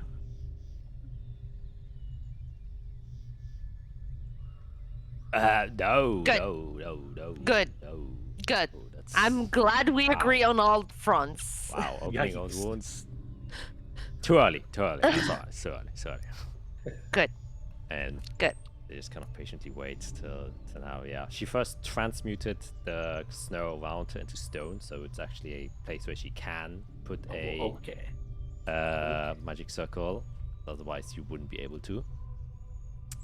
Actually, not stone, but ice. You would turn the snow into ice. So there's a solid ground where you can put a teleportation circle. And after 10 minutes or so, you guys get called. Sina says, "All right, I'm almost about done, so please get ready." I don't think I have to explain how this goes. All right, then. I guess welcome to the Starfrost Academy. And then teleports you away, and in a hush. And then in an instant, you feel a different sensation. Her teleportation feels a lot different than what Fiera does. In fact, her feels a little bit more cold. It has its discomfort in its own ways, and it feels like, you know, you get a brief moment of brain freeze, like you drank something cold too fast, and as you get this brain freeze, your consciousness or your eyes are kind of disoriented for a bit, and as the warmth come back and your eyes kind of blink 1, 2, or 3 times, you can see what almost looks at first a huge field that's just starlight, but then you realize it's just a black wall that has like this kind of shimmering effect on it that kind of simulates the night sky, and it's only like 10 feet away from where you are. As you kind of step forward a bit, as the magical energy propels you to this new location, and as you do so, you can clearly see this is some sort of black obsidian, but it has these small dots of just light that seem to gleam or even reflect from the surface of it, that once again simulates the night sky. Looks, you know, quite pretty. And she says, well, welcome. I think with due diligence, maybe I'll introduce you to the people tomorrow. I think first you can just get to bed, rest, and then... I don't want to bother them. Yeah, I think most of them, well, except my master's probably the only one still awake, but other than that. We have some chambers, guest chambers. This is a study hall that we rarely get many visitors, only a rare select few. Actually, you know, take the effort to make their way here. So, yeah, oh, sorry, excuse me, I'm just so weird to bring so many people here at once. And he goes outside, and as she does so, you are brought into, you can see a very tall hallway. You are literally inside of what seems to be a tower, and you can see a staircase that seems to be going around the edge of the wall all the way up. And in the middle, you can see floating objects. You don't know if they're like physical or magical, but they look like orbs, like planets kind of circling around in the middle that are quite large, and with like simulated stars or like a solar system just flying in the empty space of this tower that reaches all the way up. And this is, as you step out, a very, very, very tall tower, more than hundreds of feet that go up, as you all kind of get a sense of vertigo as you try to see the very end of it. And you can see it leads up there. There are several balconies where the stairs lead to, and they lead into separate rooms that go outside. But on the very top, you can see there's also a floor that cuts off and might even go even higher beyond that. Everything is in a kind of very light cerulean blue and white coloration, and there are these long pillars that sit at the side of the wall as load-bearing structures that go the entire length upwards with the entire tower structure. And she seems to be leading you on the ground floor, which, as you look on the ground itself, is also this very nice marble gray blue mixed with some gold and yellows floor tiling that also, similar to the kind of illusionary hologram that's floating in the middle space, also has weird star constellations and solar systems and galaxies all inscribed into it in a very nice relief as you're kind of walking over it. Some of them very recognizable to you, Iserel. You see some of the star constellations here, and also you, Fiera, those who've kind of, you know, studied there. And on the kind of right side to where Fiera was leading to, you can see multiple chambers and doors. You can also see a other figure who seems to be going up one of the stairs towards the very high up floor, but they don't seem to be minding you any attention. And as you're brought to the one door, you can see she rotates the doorknob several times, and you can hear this kind of shifting noise as she then kind of presses a button and then opens it up, which reveals a decent chamber, sleeping quarters, it seems like, to hold around 8 people.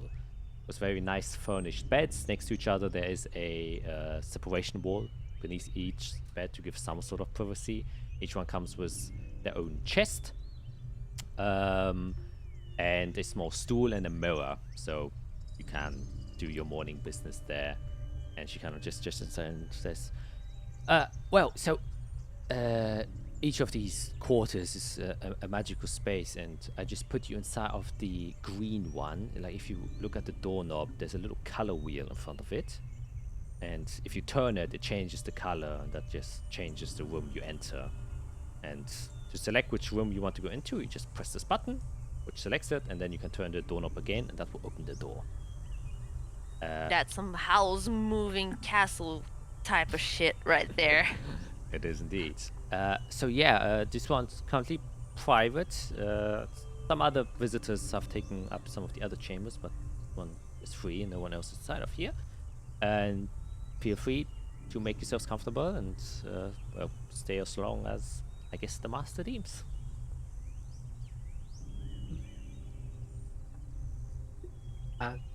Sounds wonderful. Should we reconvene tomorrow morning then? I guess where? That's a good question. How about we just go towards your chambers first, in case there's anything private to discuss? Perfect. Yes. Just make sure my father is there. Oh yeah, he's asleep. I was guessing he was meditating right now, but let's just make sure that he's there when we have the discussion. Oh yeah, of course. Discussion. Ugh. Yes, he probably wake up and, like, well, I always say wake up, come to consciousness. Come out of meditation in a couple hours, I'm guessing. Yes, so My own meditative state got a little bit screwed there with the visit of those little creatures. I see. Yeah, of course. Well, please do take a rest. You do seem quite weary. Fortunately, you also seem to be the only one. And you kind I'm exhausted. Oh, yeah. And you can see, like, these bulging veins that have marked Fiera's neck and face, kind of like blackish. And she seems to have aged a bit, it seems like. Oh boy. You can see a couple of wrinkles have grown around her. But, you know, Isorel pure stress. looks hurt. She looks she looks hurt. She looks disheveled, and she looks like she's on her last breath. Like, she looks like she's given everything into this fight. As I have literally one spell slot left right now. I gave everything I had. Yeah, and Good.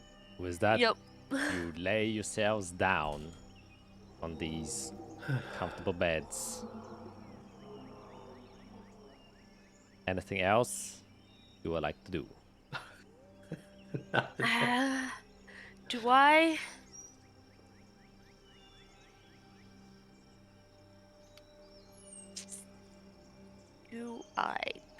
No, I was gonna go to bed anyway, so yeah. I'm gonna go back to meditating. All right. Then you'll bunker down. Your first team encounter in a while. That went quite well. All things considered, obviously. Newfound confidence, new tested powers. And with that, that's like the first time after, you know, the night before, where kind of the crippling pressure of whatever's happening in college was kind of bearing down on you. At least this was a sign or show of capabilities that you are able to produce when necessary, which kind of reignites the ambitions you have, that not everything seems to be only fantasy, but you have the power to change things. As with that, West comes to you, and you all, without much further disturbance within this tower, manage to get a long rest and I was waiting for awaken without worries. And you can already see as Woo! you all come to your different stages of consciousness that on the opposite bed of you, I saw you can see your father is already sitting there. It's kind of a little stool set up, and he has prepared like what seems to be a little bit of breakfast, or maybe it got prepared for him and he brought it to you, not quite sure.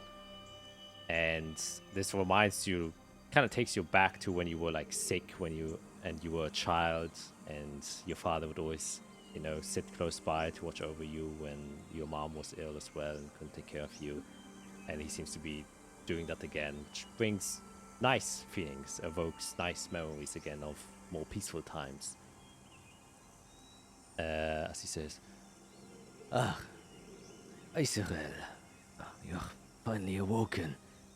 You looked quite weary there. I was worried for a moment. That was a rough night, I have to say, but thankfully, my little call for help worked and my friends were able to protect me. I seem to be putting myself in this very precarious situation a little more often than I would like to. But sorry, I'm also looking at my spells at the same time. But it was a rough night. Thankfully, everything went well. Yeah, thankfully indeed. I be to your friends. Really seems like they have kept their promise of keeping you safe and alive, though it seems like themselves more than yourself. as he kind of chuckles a bit when he says that. And, you know, Fiara and Ivaki would also slowly wake up as Bellatrix kind of steps inside of the worm and says, "Ah, sleepyheads, get awake, got some breakfast for you all." And he kind of wheels in a cart. Oh, do you cook now? Yes. No, I'm joking. I don't cook. I only skewer meat, but it's just prepared by, you know, the canteen I have here. I'll take any food at this point. Yes, please. Well, we got some berries. We got some frosted pancakes. We got some meats. Oh, now I'm hungry. Me too. As I'm saying this, I'm like, oh man. We got some. We can use our imagination. Okay. All right. And he kind of brings it to the front. So how you feeling? Got quite a beating there. Much better. Still a little tired, but I think I'll catch up. Right. Well, you feel caught up enough to talk? Yeah, of course. Cool. So what do you want to do first? Look around the tower, discuss whatever things you found. We should probably talk first, unfortunately. Alright, I assume so. So what's the big news then, Fate Weavers? Well, where should we start?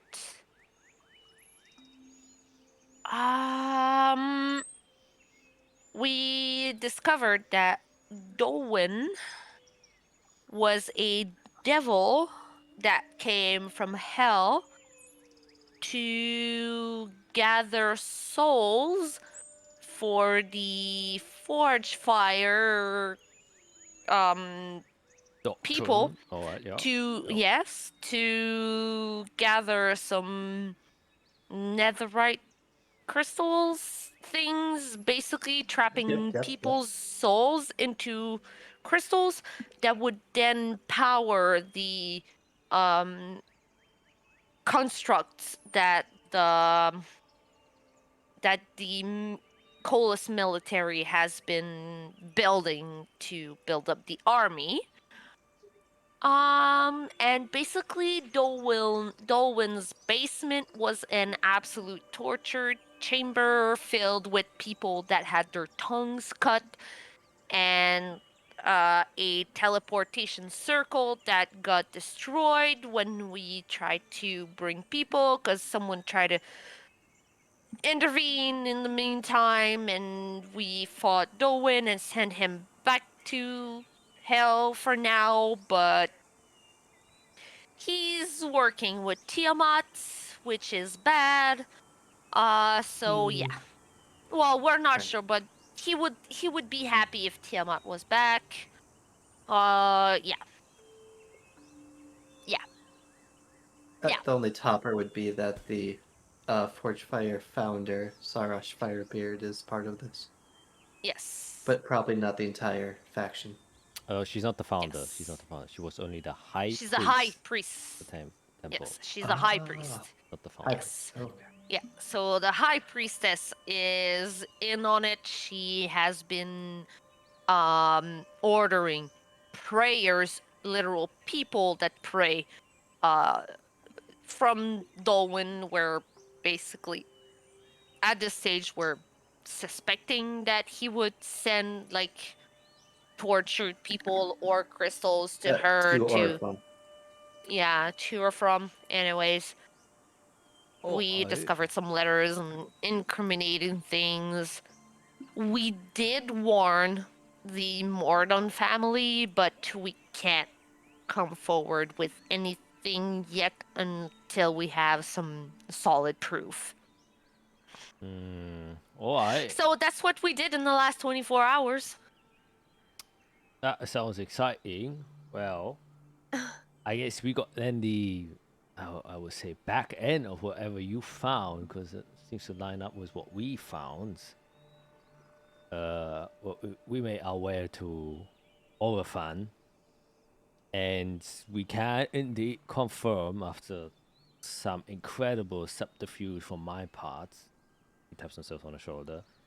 I just went inside the city walls. It's guarded like hell.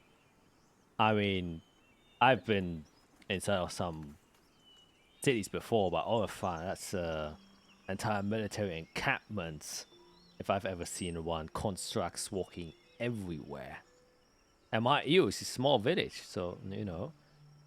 And I could confirm, talking with some of the folks, that yes, all the military shipments of newly created constructs come through Orphan, because they do in fact have a subterranean transport line.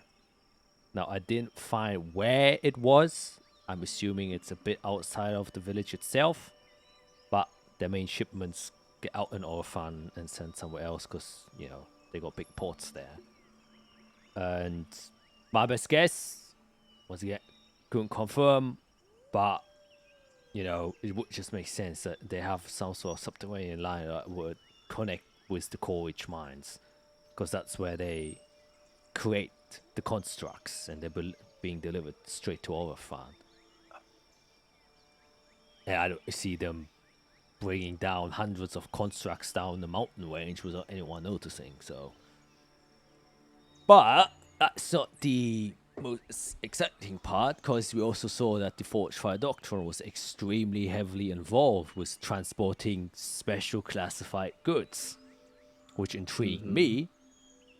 And I just wanted to know what these goods were, and so I, you know, told Tenaria and Valiant that we should check it out. And we might have accidentally carpeted a ship and killed the people on there, but worry not. Worst thing is we're on a watch list in Orphan, you know, here and there. we had different faces, all is good. And we also encountered a devil there.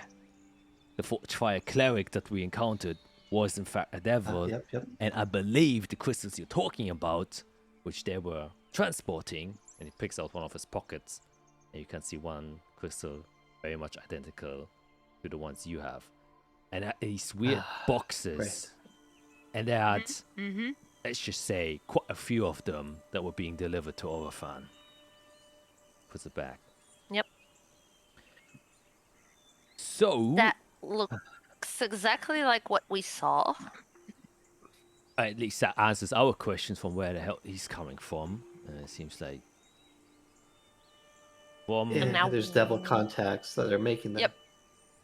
So there is somewhat of a devil underground Sold. scheme going on here. yeah. How much do we want to bet the high priestess is a devil as well? I'm not sure because well the cleric we thought it was a devil, but all the other people on board were controlled by him, and once we killed him, they kind It's of my control. go through. But, Yeah, we had that same thing. There is a lot of people in Hosvan that are that were controlled by Dolwyn. But if I'm starting to wonder because I don't believe the king is a devil. I think he's being either influenced or controlled. But I'm starting to wonder if the high priestess might be, because it started the forged fire doctrine started popping out after Dolwyn came over, and things started moving around, and I'm starting to wonder if maybe she's not a little bit more involved into this than just being, oh, she's the high priestess. Because she signed the leather like, hey, we need more souls. Like, we've received the last shipment, but we need more. actually pretty good. Yeah. Well, we also found a letter on the forge fire or on the devil. I shouldn't call it forge fire. That once again very much in line of what you told us, which is just kind of takes it out and shows to you, but then just reads this. It says, "Our mother is soon to bless us again." I assume. Tiamat. Yeah, but the ritual for the gateway has succeeded. Now that I got no idea what they're referring to. God damn it. Once our Okay. job is done, we shall return back to the fire gate. Without the infernal Obex keepers to hold us back anymore, we shan't be stopped. I see that. I reach for the letter. Oh, yeah, of course. Yeah. It's... God fucking damn it. Okay. Cool. I mean, we all knew that they wanted to come back. It seems like Yes. Yeah, that was definitely their ultimate goal, but and that souls are used to, I guess, construct power since they don't have access to the weave. Yeah, so we've gathered so much as well, but we have difficulties trying to find out what this gateway or fire gate is they're talking about. It seems like the ones we caught, the devils at least, were the lackeys, or at least they were just, summons to do their bidding. And our plan was, and you might be able to help us here, we wanted to make a little trip to Zelinon to perhaps and see, because every village has a priest or like a high priest. I wouldn't want to go all the way to Hosvan because that temple is guarded like hell, and in a smaller village like Selenon, well, I get a little bit closer. Or any other Of village, course. but it's the one that's closest to us. That's what I'm suggesting.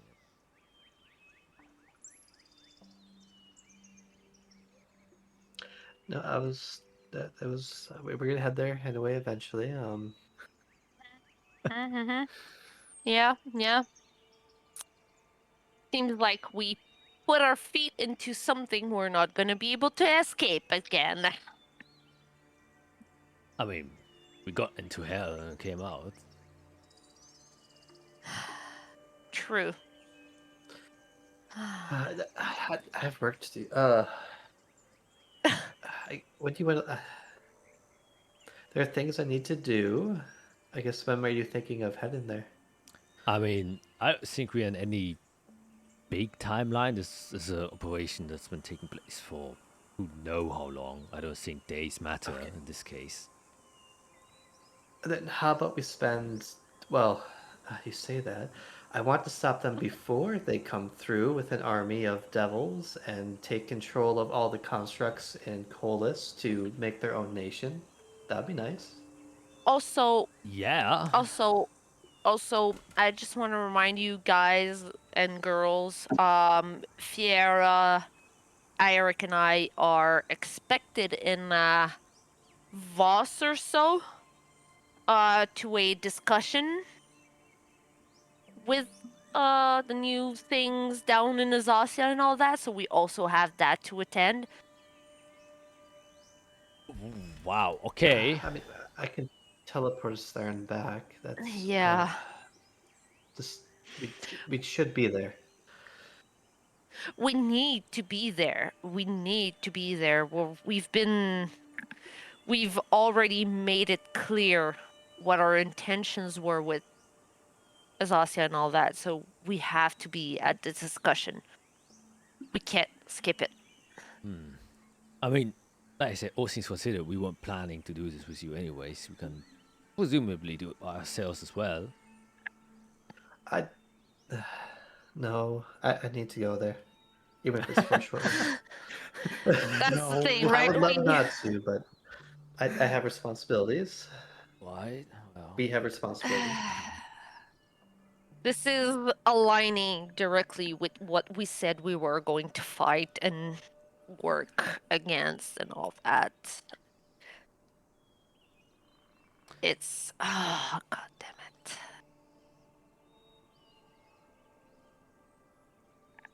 I see. All right. Yeah. Well, we'll just hang out then for a while. We're also doing, just some, how we call it, brainstorming ourselves, figure out what our next step is going to be. This is like a loose end we have, trying to go to the High Priestess. That could turn out to be nothing. Because, yeah, our goal currently, we want to know where this fucking gateway is. Because indeed, if a invasion of devil kind is coming, I would like to know where the fuck that's taking place. Right. And the one thing we did manage to figure out is the one thing Forge Fire people are reluctant to say, though they mention it everywhere, is where they found the doctrines. I did try to press the one in Hosfan for that, and he seemed either unknowledgeable or just secretive, or he didn't even know. Yeah. So I also suspect Well, that most people don't know actually, and that it's like reserved for, special people, which could or could not be the devils. That makes any sense. yeah, I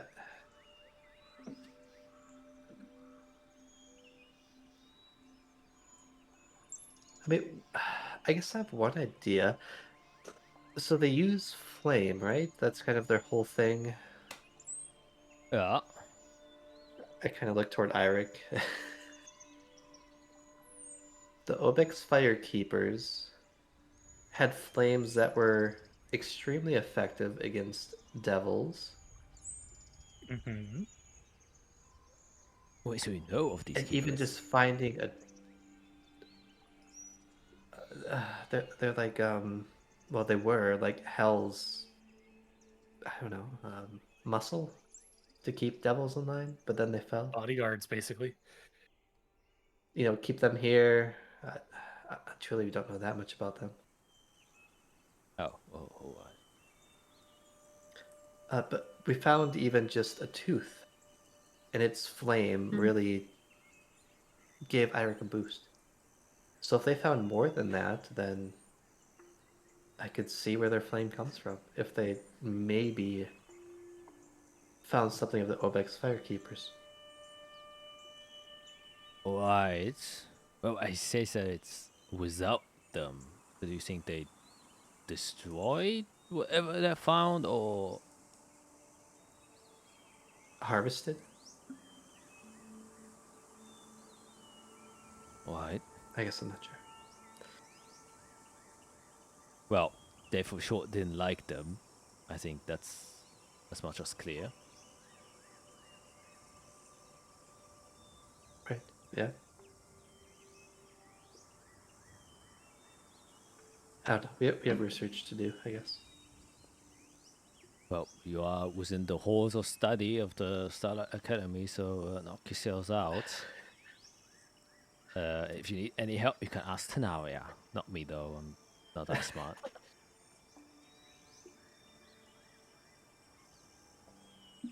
Right. Okay, well, I'll update the others. And I guess we also start forming what our goals is. It might be smart to split up so we just, are quicker on the way.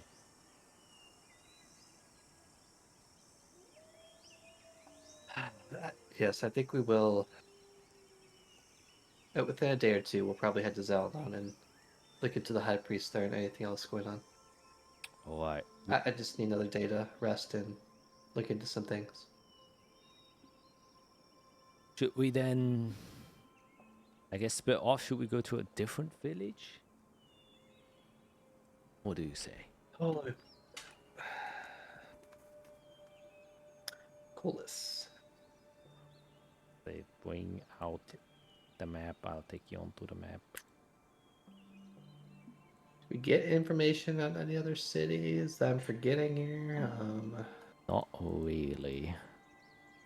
Yeah.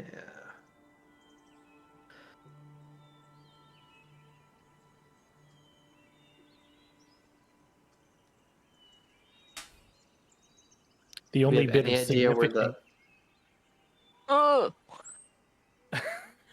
the only bit of significant information we got was that there's tribes of whatever beings on Elash Isle. I don't think that's connected though. It isn't, but like that's the only we haven't had But time that to lady, the lady that was mind control. Oh no, she was not doing it. Where do we think the golems are being made?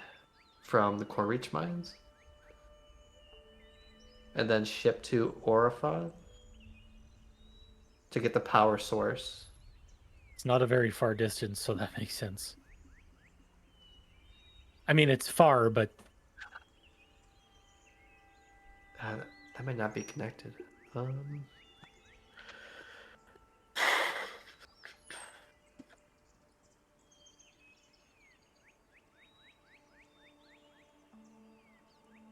All I have is guesses. Well, like I said, I think the only points of interest we were able to discover is Orifon, that still has whatever the fuck storage place going on there.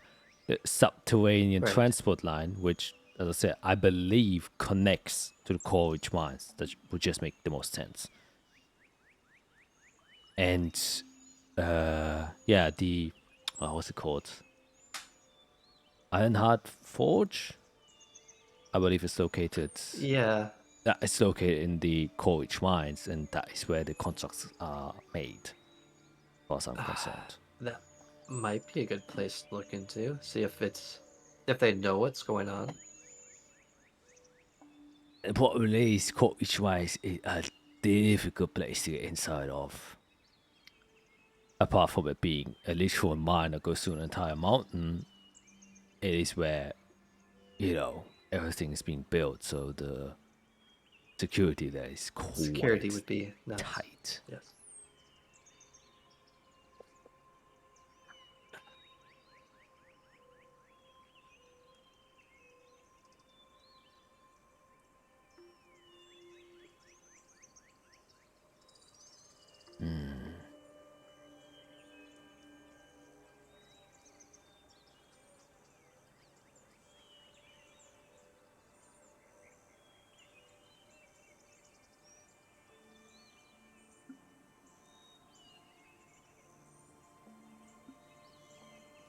I have nothing. I don't know.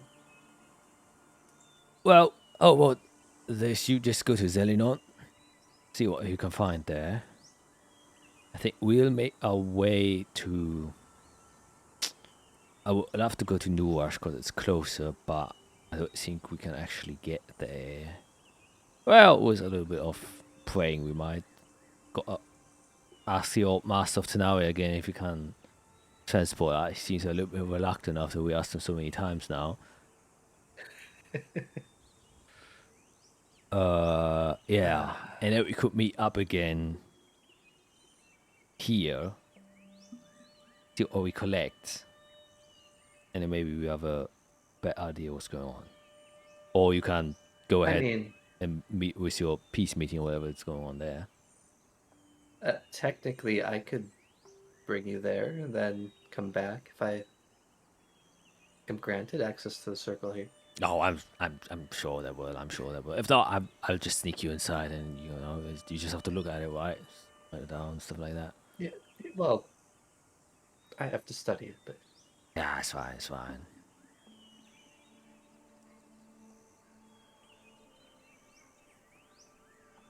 well, thank God. If you need transportation, I can help. Yeah, I forgot that you can do it now. Wow, congrats! That makes you Archmage, right? That's what they say, though I'm not sure about the title yet. All right. Well, in the ranks of other, high path wizards, you surely are.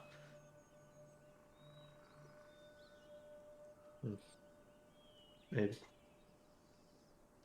Yeah, that's what Tanawi is phoning on over about trying to get that last step there. She just can't quite make it. It's a great teasing point where she really gets annoyed. Just mention that. Well, it took me about 8 years to make that last step, so. Oh wow! All right. Well, let's see why it takes so long.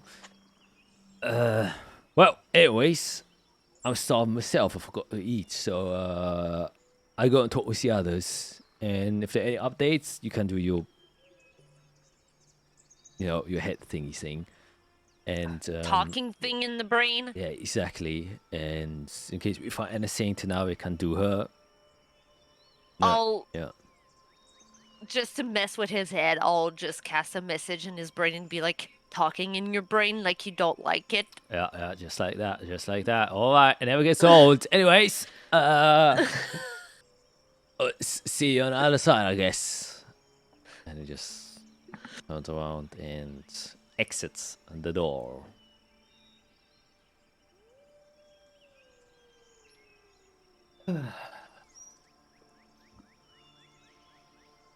Yes, sorry, I kind of volunteered us for Zelanon, but I was planning to make a trip there soon anyways.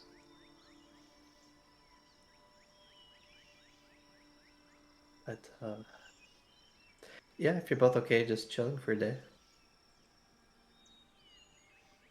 See what's in the tower. I'm definitely more than okay.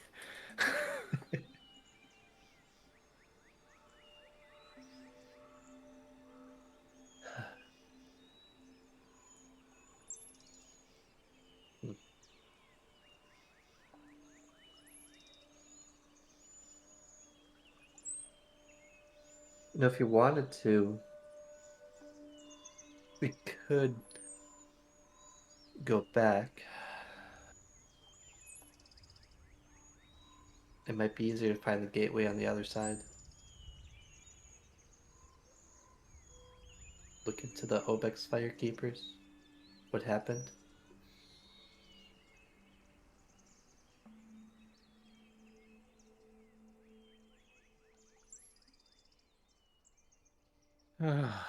Boy. Yeah, I know. Uh, Or we could work it from this side as well, and just Yeah. prevent it from happening. Yeah. Can we just stay topside? We can. I would like to keep walking on this plane and experiencing nature and grass and snow and all of these beautiful things. Okay, so not the barren, fire-filled landscape of emptiness and death. Yeah. Yeah. If I can, push the visit back a couple 100 years until I'm old and wrinkly and you both are dead, I'd be happy. I'm gonna outlive both of you. I'm sorry to say that, but I'm way down in the future. Not now. Yeah.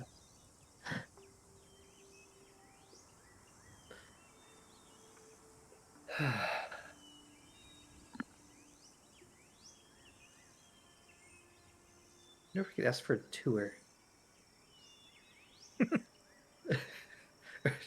I don't really want to just explore on our own. I will get into trouble if I do that. I can put manacles on you.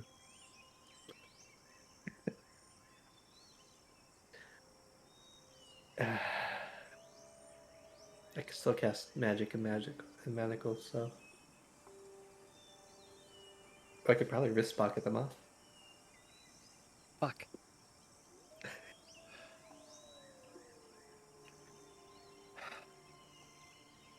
I mean, I'm not opposed to a tour.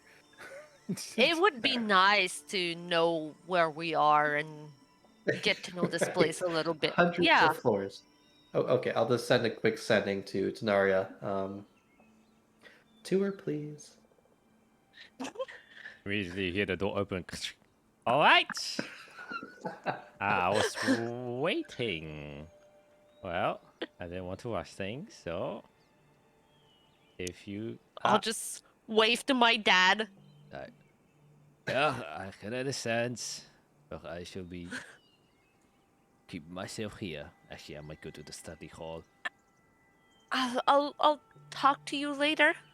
I'm happy Yes. to see you. I'm happy to see you too. Now. Oh, would you like to send a message to your wife? Oh, she's here. No worries. Taken care of. I Oh. did wanted to risk leaving her alone, especially because I got aware that there's so much different business going on. I was like, it's probably safer within the tower of a very powerful mage. Yes. And that powerful name's mage is... Well, his name Wow, is... I said that backwards. Excuse you? This seems to be a bit tired, I see. Yes. His name is Illentrix Sternenkind.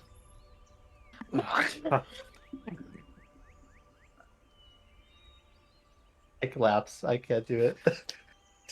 You just become unconscious as the exhaustion hits you. That was a lot of letters. There's so many vowels in there. Like, I wouldn't have been that far off, actually. I had the first name down. I was good, but then the last name, my brain just went like 16 different ways. Wow.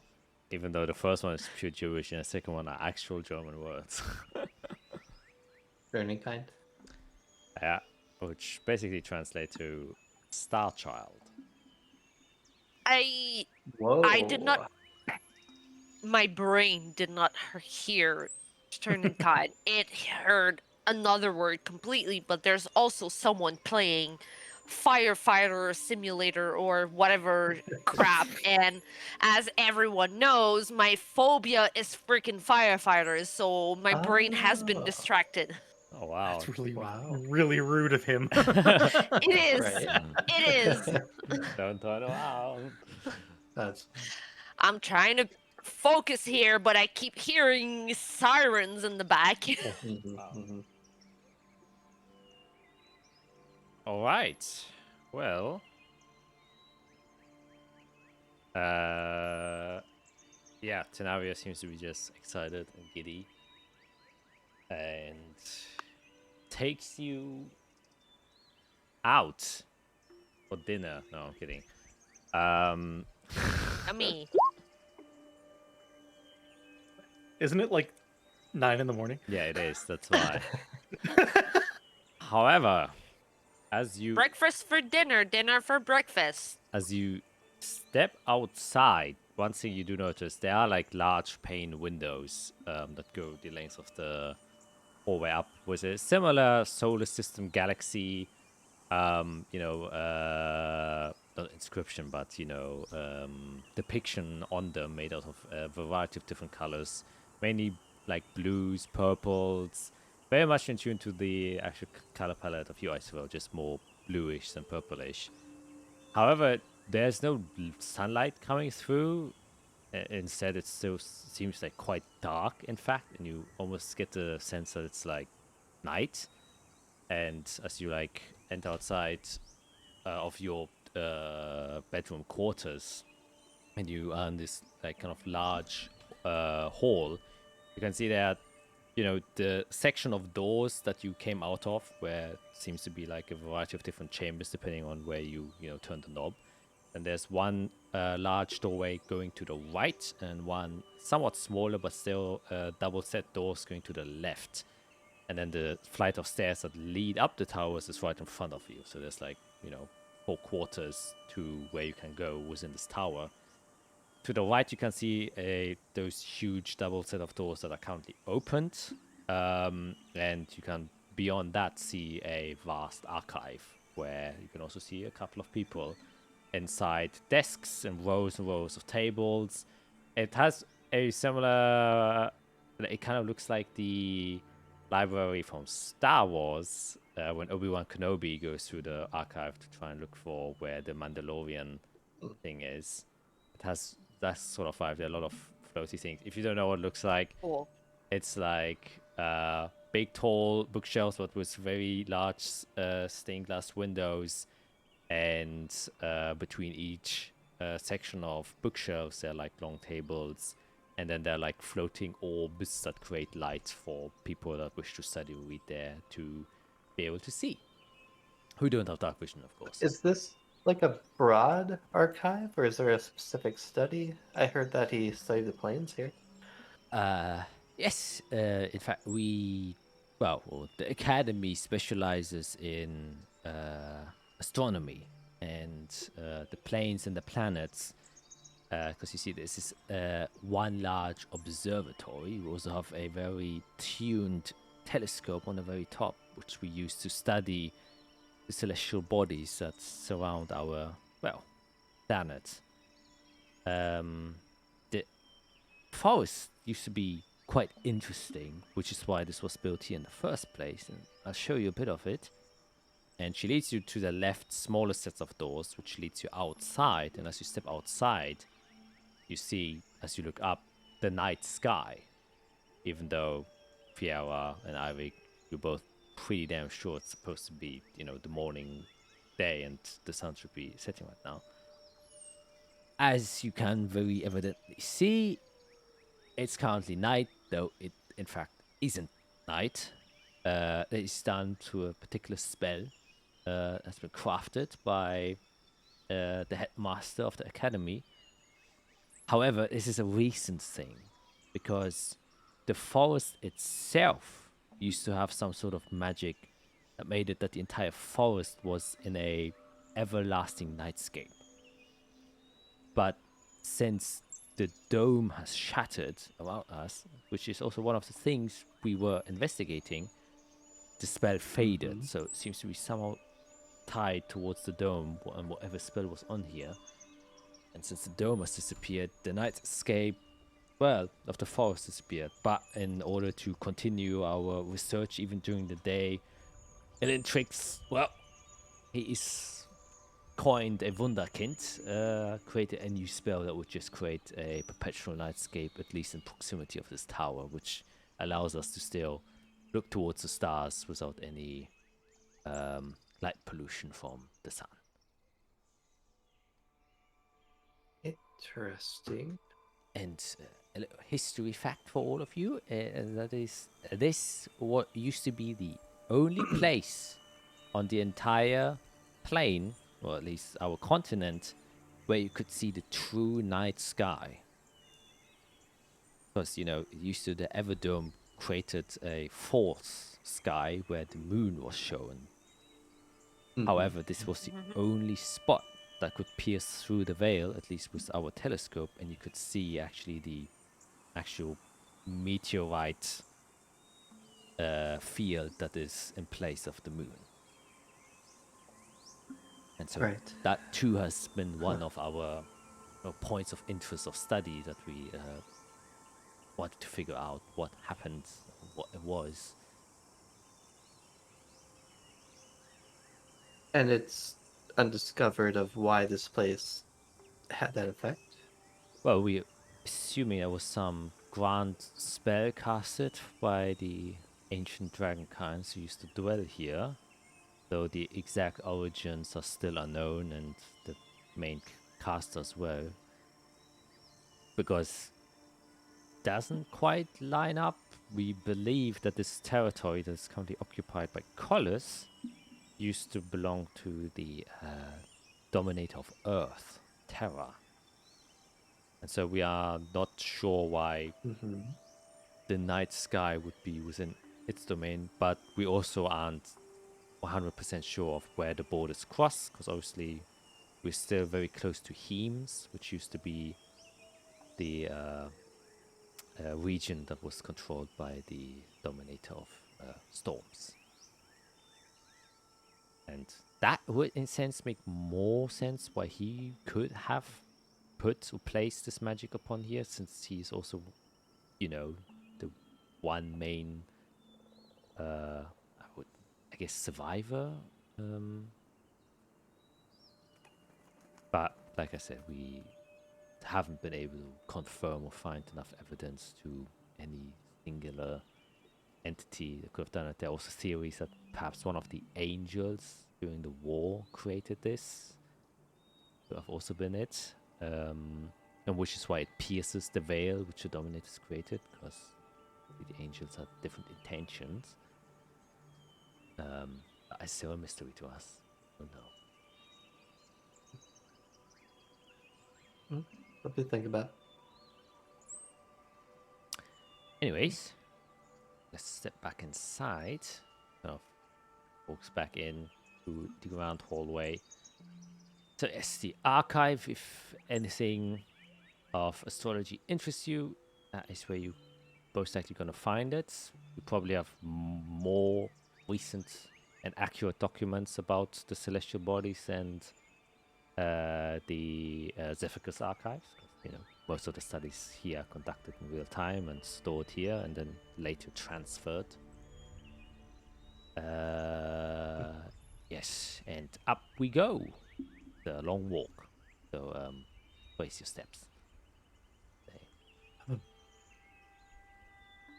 You walk up the stairs. However, you see every like 25 steps or so, there's a small glowing light next to one of the stairs. And by the way, the stairs are like floating stairs. They aren't like built inside of anything. They're just these platforms that float one after the other. Don't be afraid of heights. Yeah, it's quite scary if you ask. You start looking down and you can feel your knees getting a bit wobbly.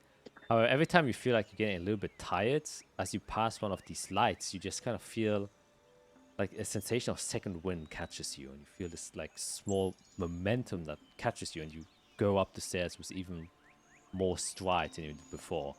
It's a very minor But in the long journey takes this staircase, still noticeable feeling that you never catch or get out of breath while walking these stairs, even though you're supposed to, from experience of walking a lot of stairs. For example, in Melador's dungeon, where you were really huffing and puffing during that one stairwell that led all the way down. And this seems to be a similar journey going up all the way around, but doesn't fatigue you as much as you expected. As you get up, there leads to a different hallway chamber that is built quite similar to the one beneath you. Once again, a lot of celestial bodies, shapes, and star constellations drawn on the ground. Beautiful patterns. You can now even see tapestry on parts of the walls where also different parts of constellations have been depicted in various ways. You can also see arcane sigils, where you can see how the inspiration from a lot of arcane sigils have been derived from the pattern of stars. Just for arcane, knowledgeable person, very much like eye candy. And but you can see many different tables with lights and seemingly like minor microscopes and stuff like that. There seems to be a study hall where you can see a couple of people are currently, wearing these purple blue robes, very nice tidy hair, and that seem to be just writing on various different pieces of parchment and paper, doing probably their own study work. She says, well, this is our study hall. That's where we come to, collect our notes, do our studies and all that from things we've learned throughout the tower. And she points now you can see the tower still extends beyond this one all the way up to the, still another 200 feet or so. But now you can see different doorway sections on like 30 feet up. You can see a doorway that leads out 40 feet up. This doorway that leads out around the tower itself. And she says, so we also have a variety of different telescopes that are focused on different parts of the night sky. And, well, depending which one you want to go to, there's a small observatory for each of them. And then, of course, the grand observatory for our master itself is at the very top.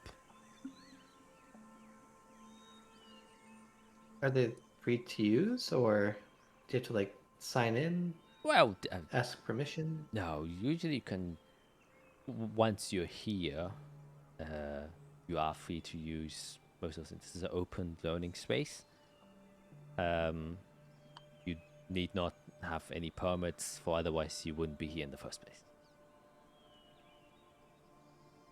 So basically, our presence means that we are authorized to access or visit or... Oh, yes, entirely. I mean, you carry the Medal of Fate given to you by two most powerful mages on this plane. I don't think you can get more credit than that. Well, I mean... Sure, credit, but also, there's also respect for being in a space that we don't own, or, whenever I hate to compare, but whenever we're in whenever we started using the Zephycus archives and stuff, as my Fuck. Yes.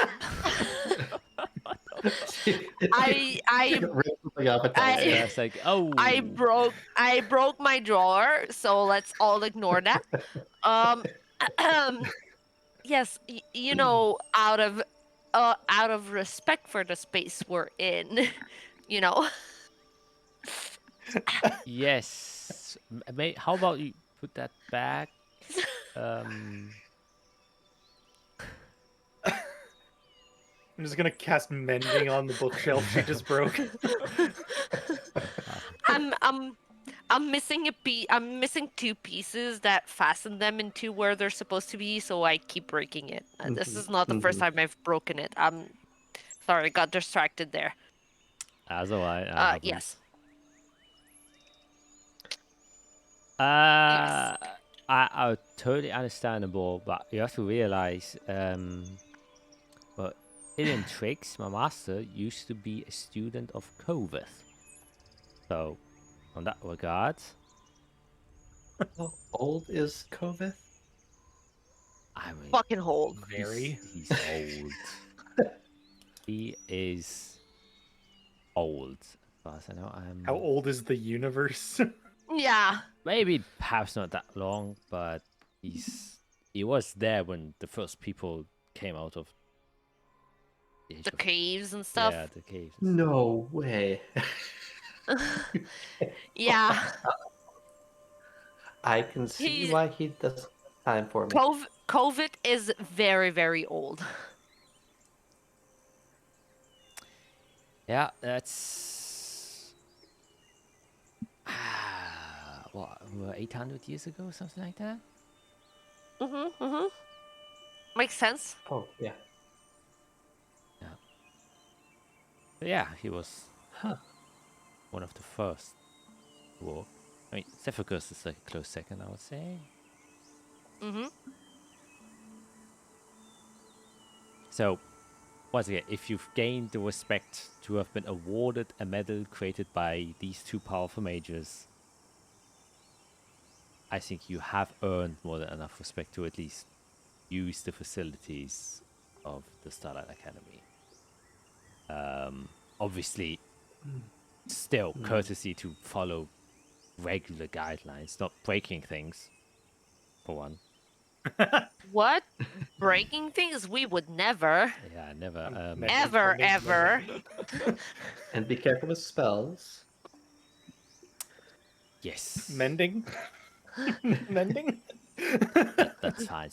Spell as regularly useful research. You know. It's very different from the Zephyrus archives then, because Zephyrus doesn't allow spells. Well, I got kicked out day one.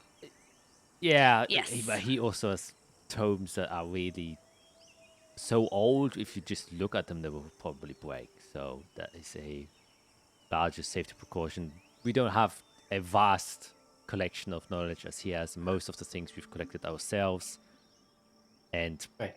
like I said, most of the things we have are already in the Zephyrus archive. His archive is truly meant to read. Ours is more a study facility where we still do on-hand experimentations with new spells and stuff. Different. It's like Koveth's Magical Institute. I've only been there once. There, obviously, you can also cast spells in any way you want. So, Zephyrus is a Interesting. place of learning and less on-hand studying, so the restrictions are a lot heavier there. So which of these... I guess, do you study, like... Not just planets and moons, but, like, space itself? The vastness? Yes, that is part of it. Kind of trying to gauge distance, though it becomes very washy once you leave a certain threshold of our realm. There is a gap, it seems like, that is technically infinitely large.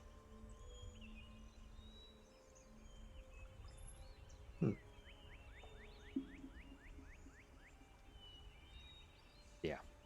Interesting. Arik, you seem shorter. Oh, there you go.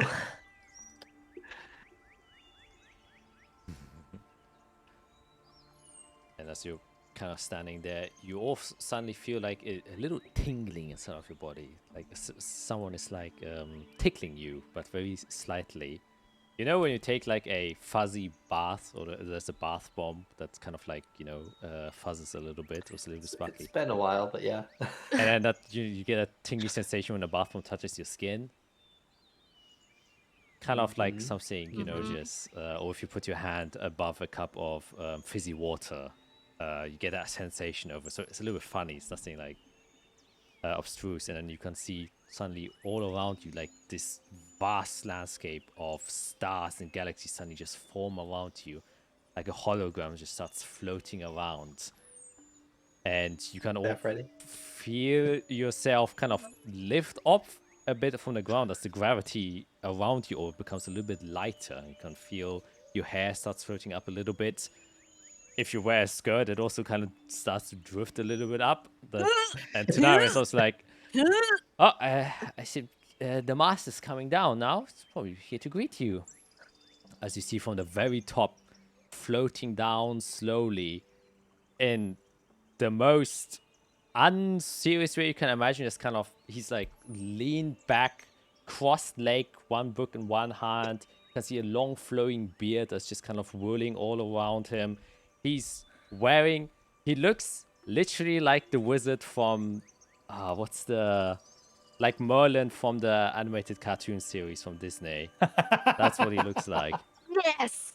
Yes. That Oh was my my God. freaking favorite movie Incredible. growing up. Yes, That was my That's a callback. favorite movie. He has That's this a callback. long, Freaking love that movie. pointy hat with almost childlike stars drawn across this entire robe as he's kind of floating out.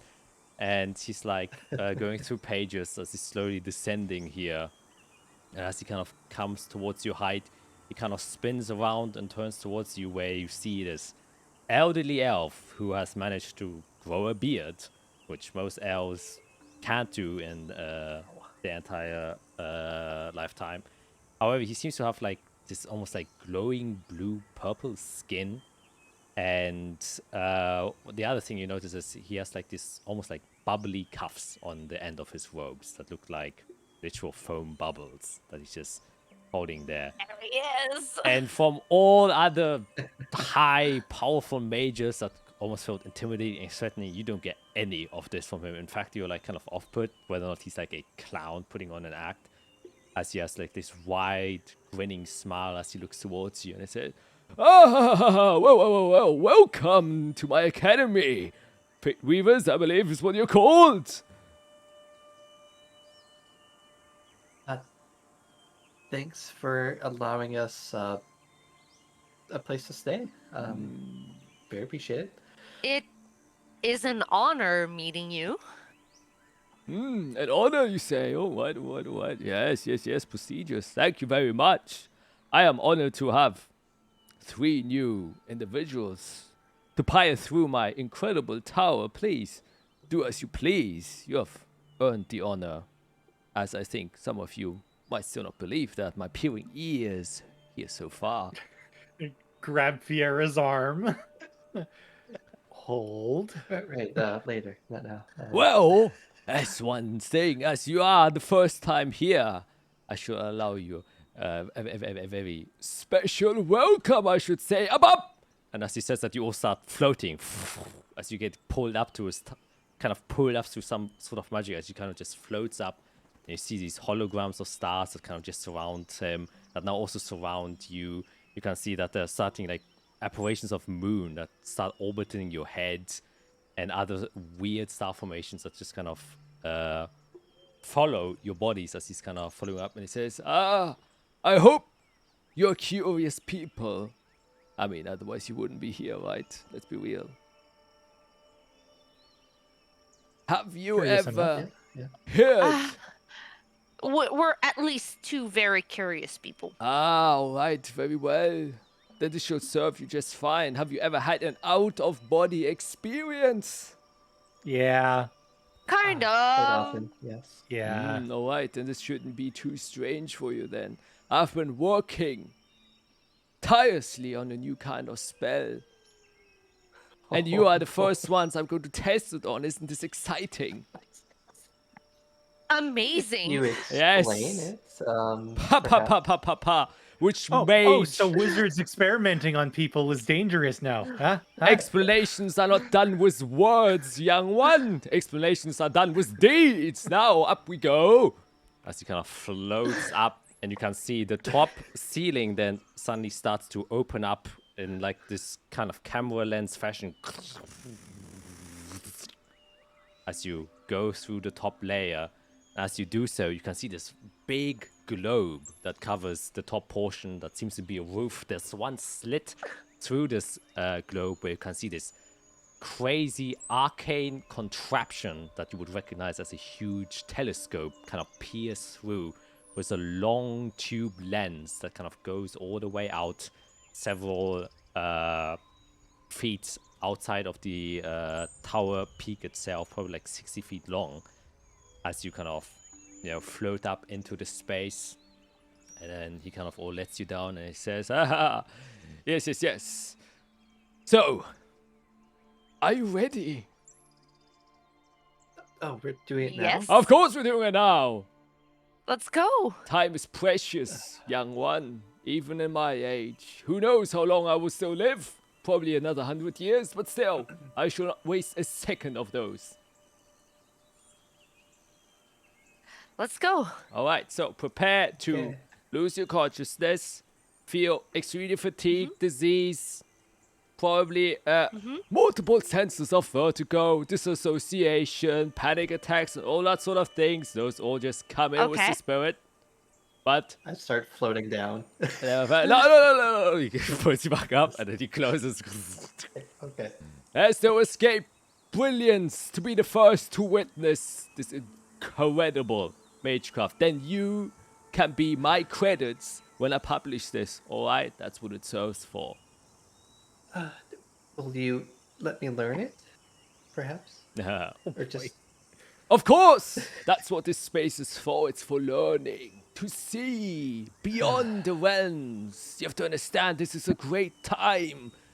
This capsulating dome has been torn away. And now the entire world is free for us to explore. Oh, what joy there is! no. What joy there is!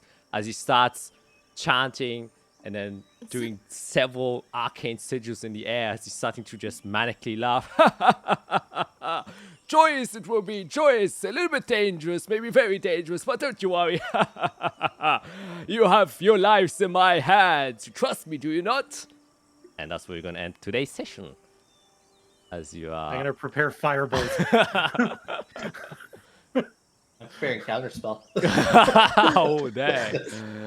Oh, I'm dang. gonna prepare a mass healing word. Mass cure wounds. Yeah, I'm gonna prepare mass cure wounds. Isara's ready. She's like, oh, Oh, man. Are you about to Google Earth? The that would be cool. Jesus. That would We've be already so kind of cool. done it though. Yeah, well, Pierre passed out for that. Oh, true, yeah.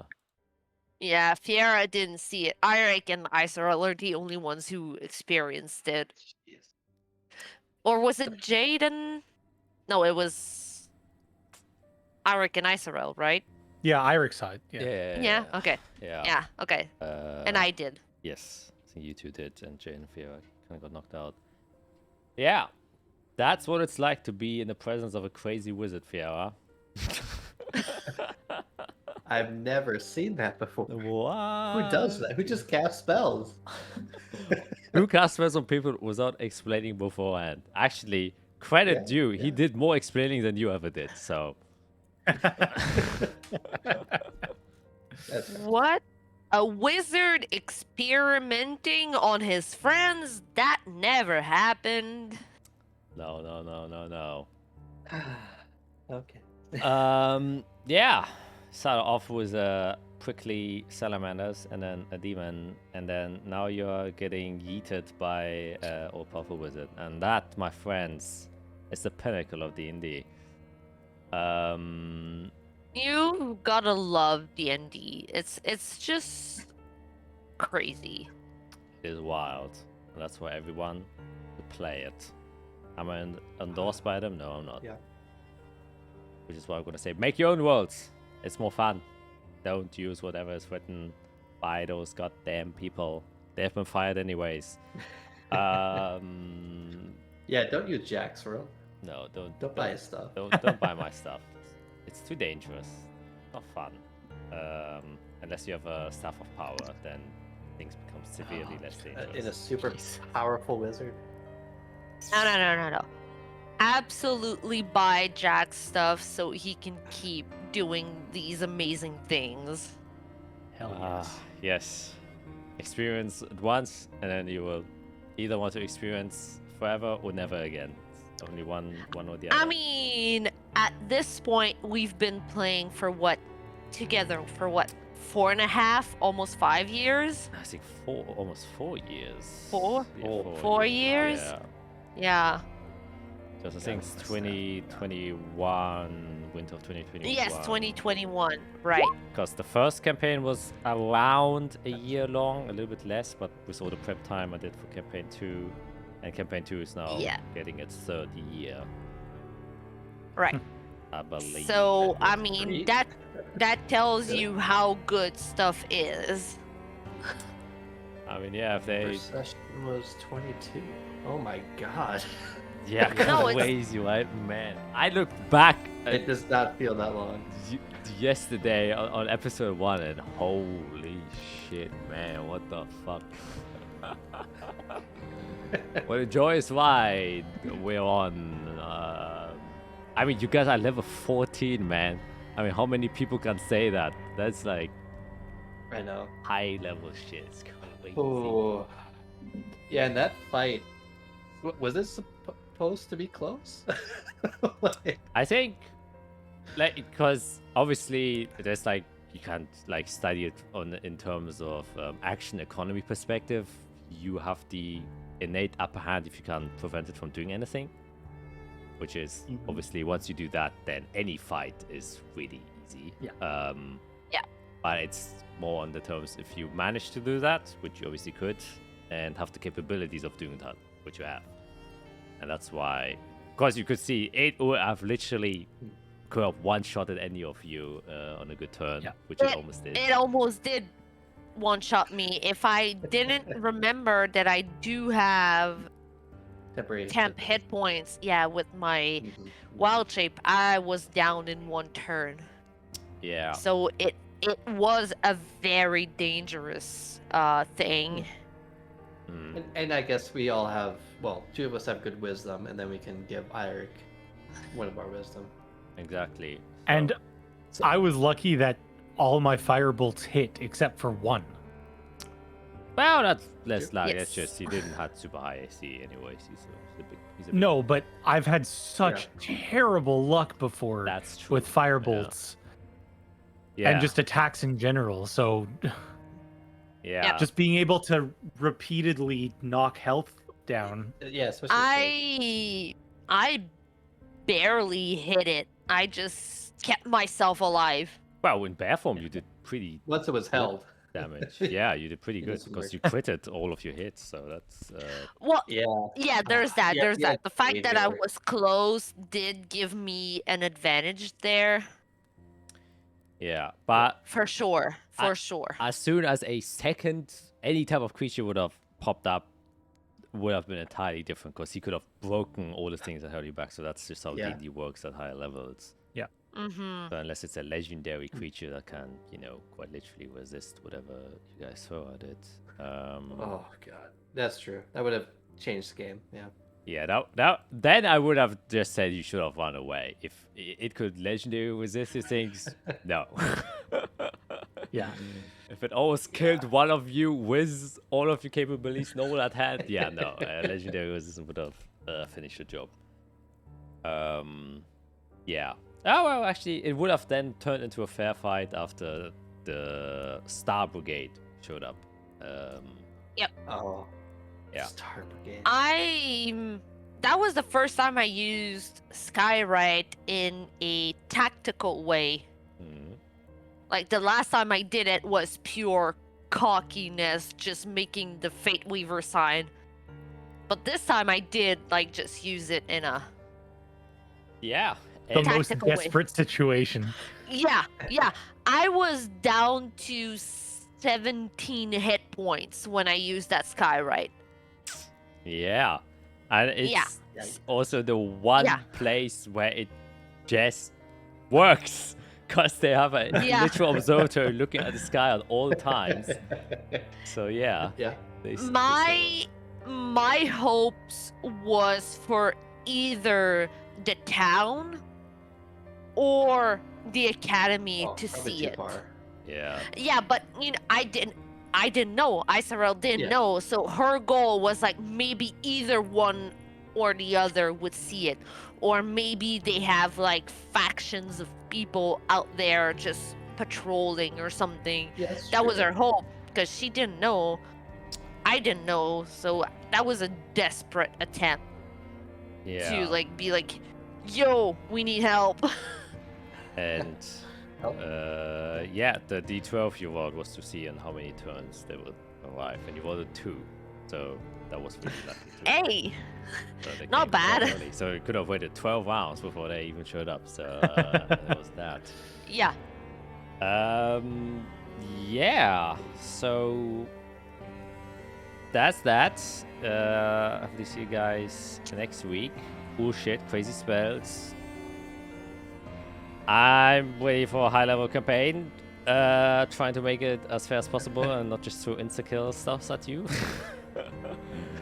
That was actually like even if it was really scary for me, it still was very fun. Like I was so ready for it. It's Yeah. nice to squish a bug once in a while, you know? Yeah, It's- exactly. see Yeah. that we've learned something and have gotten stronger, even though that thing is super scary looking. Yeah, kind of Oh, God. claustrophobia. You also had the option, depending how you handled the frost salamanders, you could have had them as allies as well, but a little bit aggressive. yeah. You're riding through the Starfrost forest. Frost salamander. Anyways, next think time, cool. alternate reality. That's one of the realities you saw, Fiera, is you were actually shooting a cone of cold on. I immediately dismissed that one. Yeah, I didn't want to ride one. You were like, nah, you know what? No. In no future. Desperately wants to fight in the arenas, doesn't want to ride on a giant frost salamander. Yeah. Pierre doesn't like riding on animals, you know? Yeah. Azrael's the exception. Bad Well, because you know her. That's the thing. Yes, exactly. Yeah. Well, that's that from us today. So catch you next time and next episode.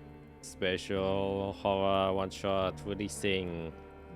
Hopefully, if I edit this in time on the day this comes out. Who knows? Today. Until then, link in description. Bye bye.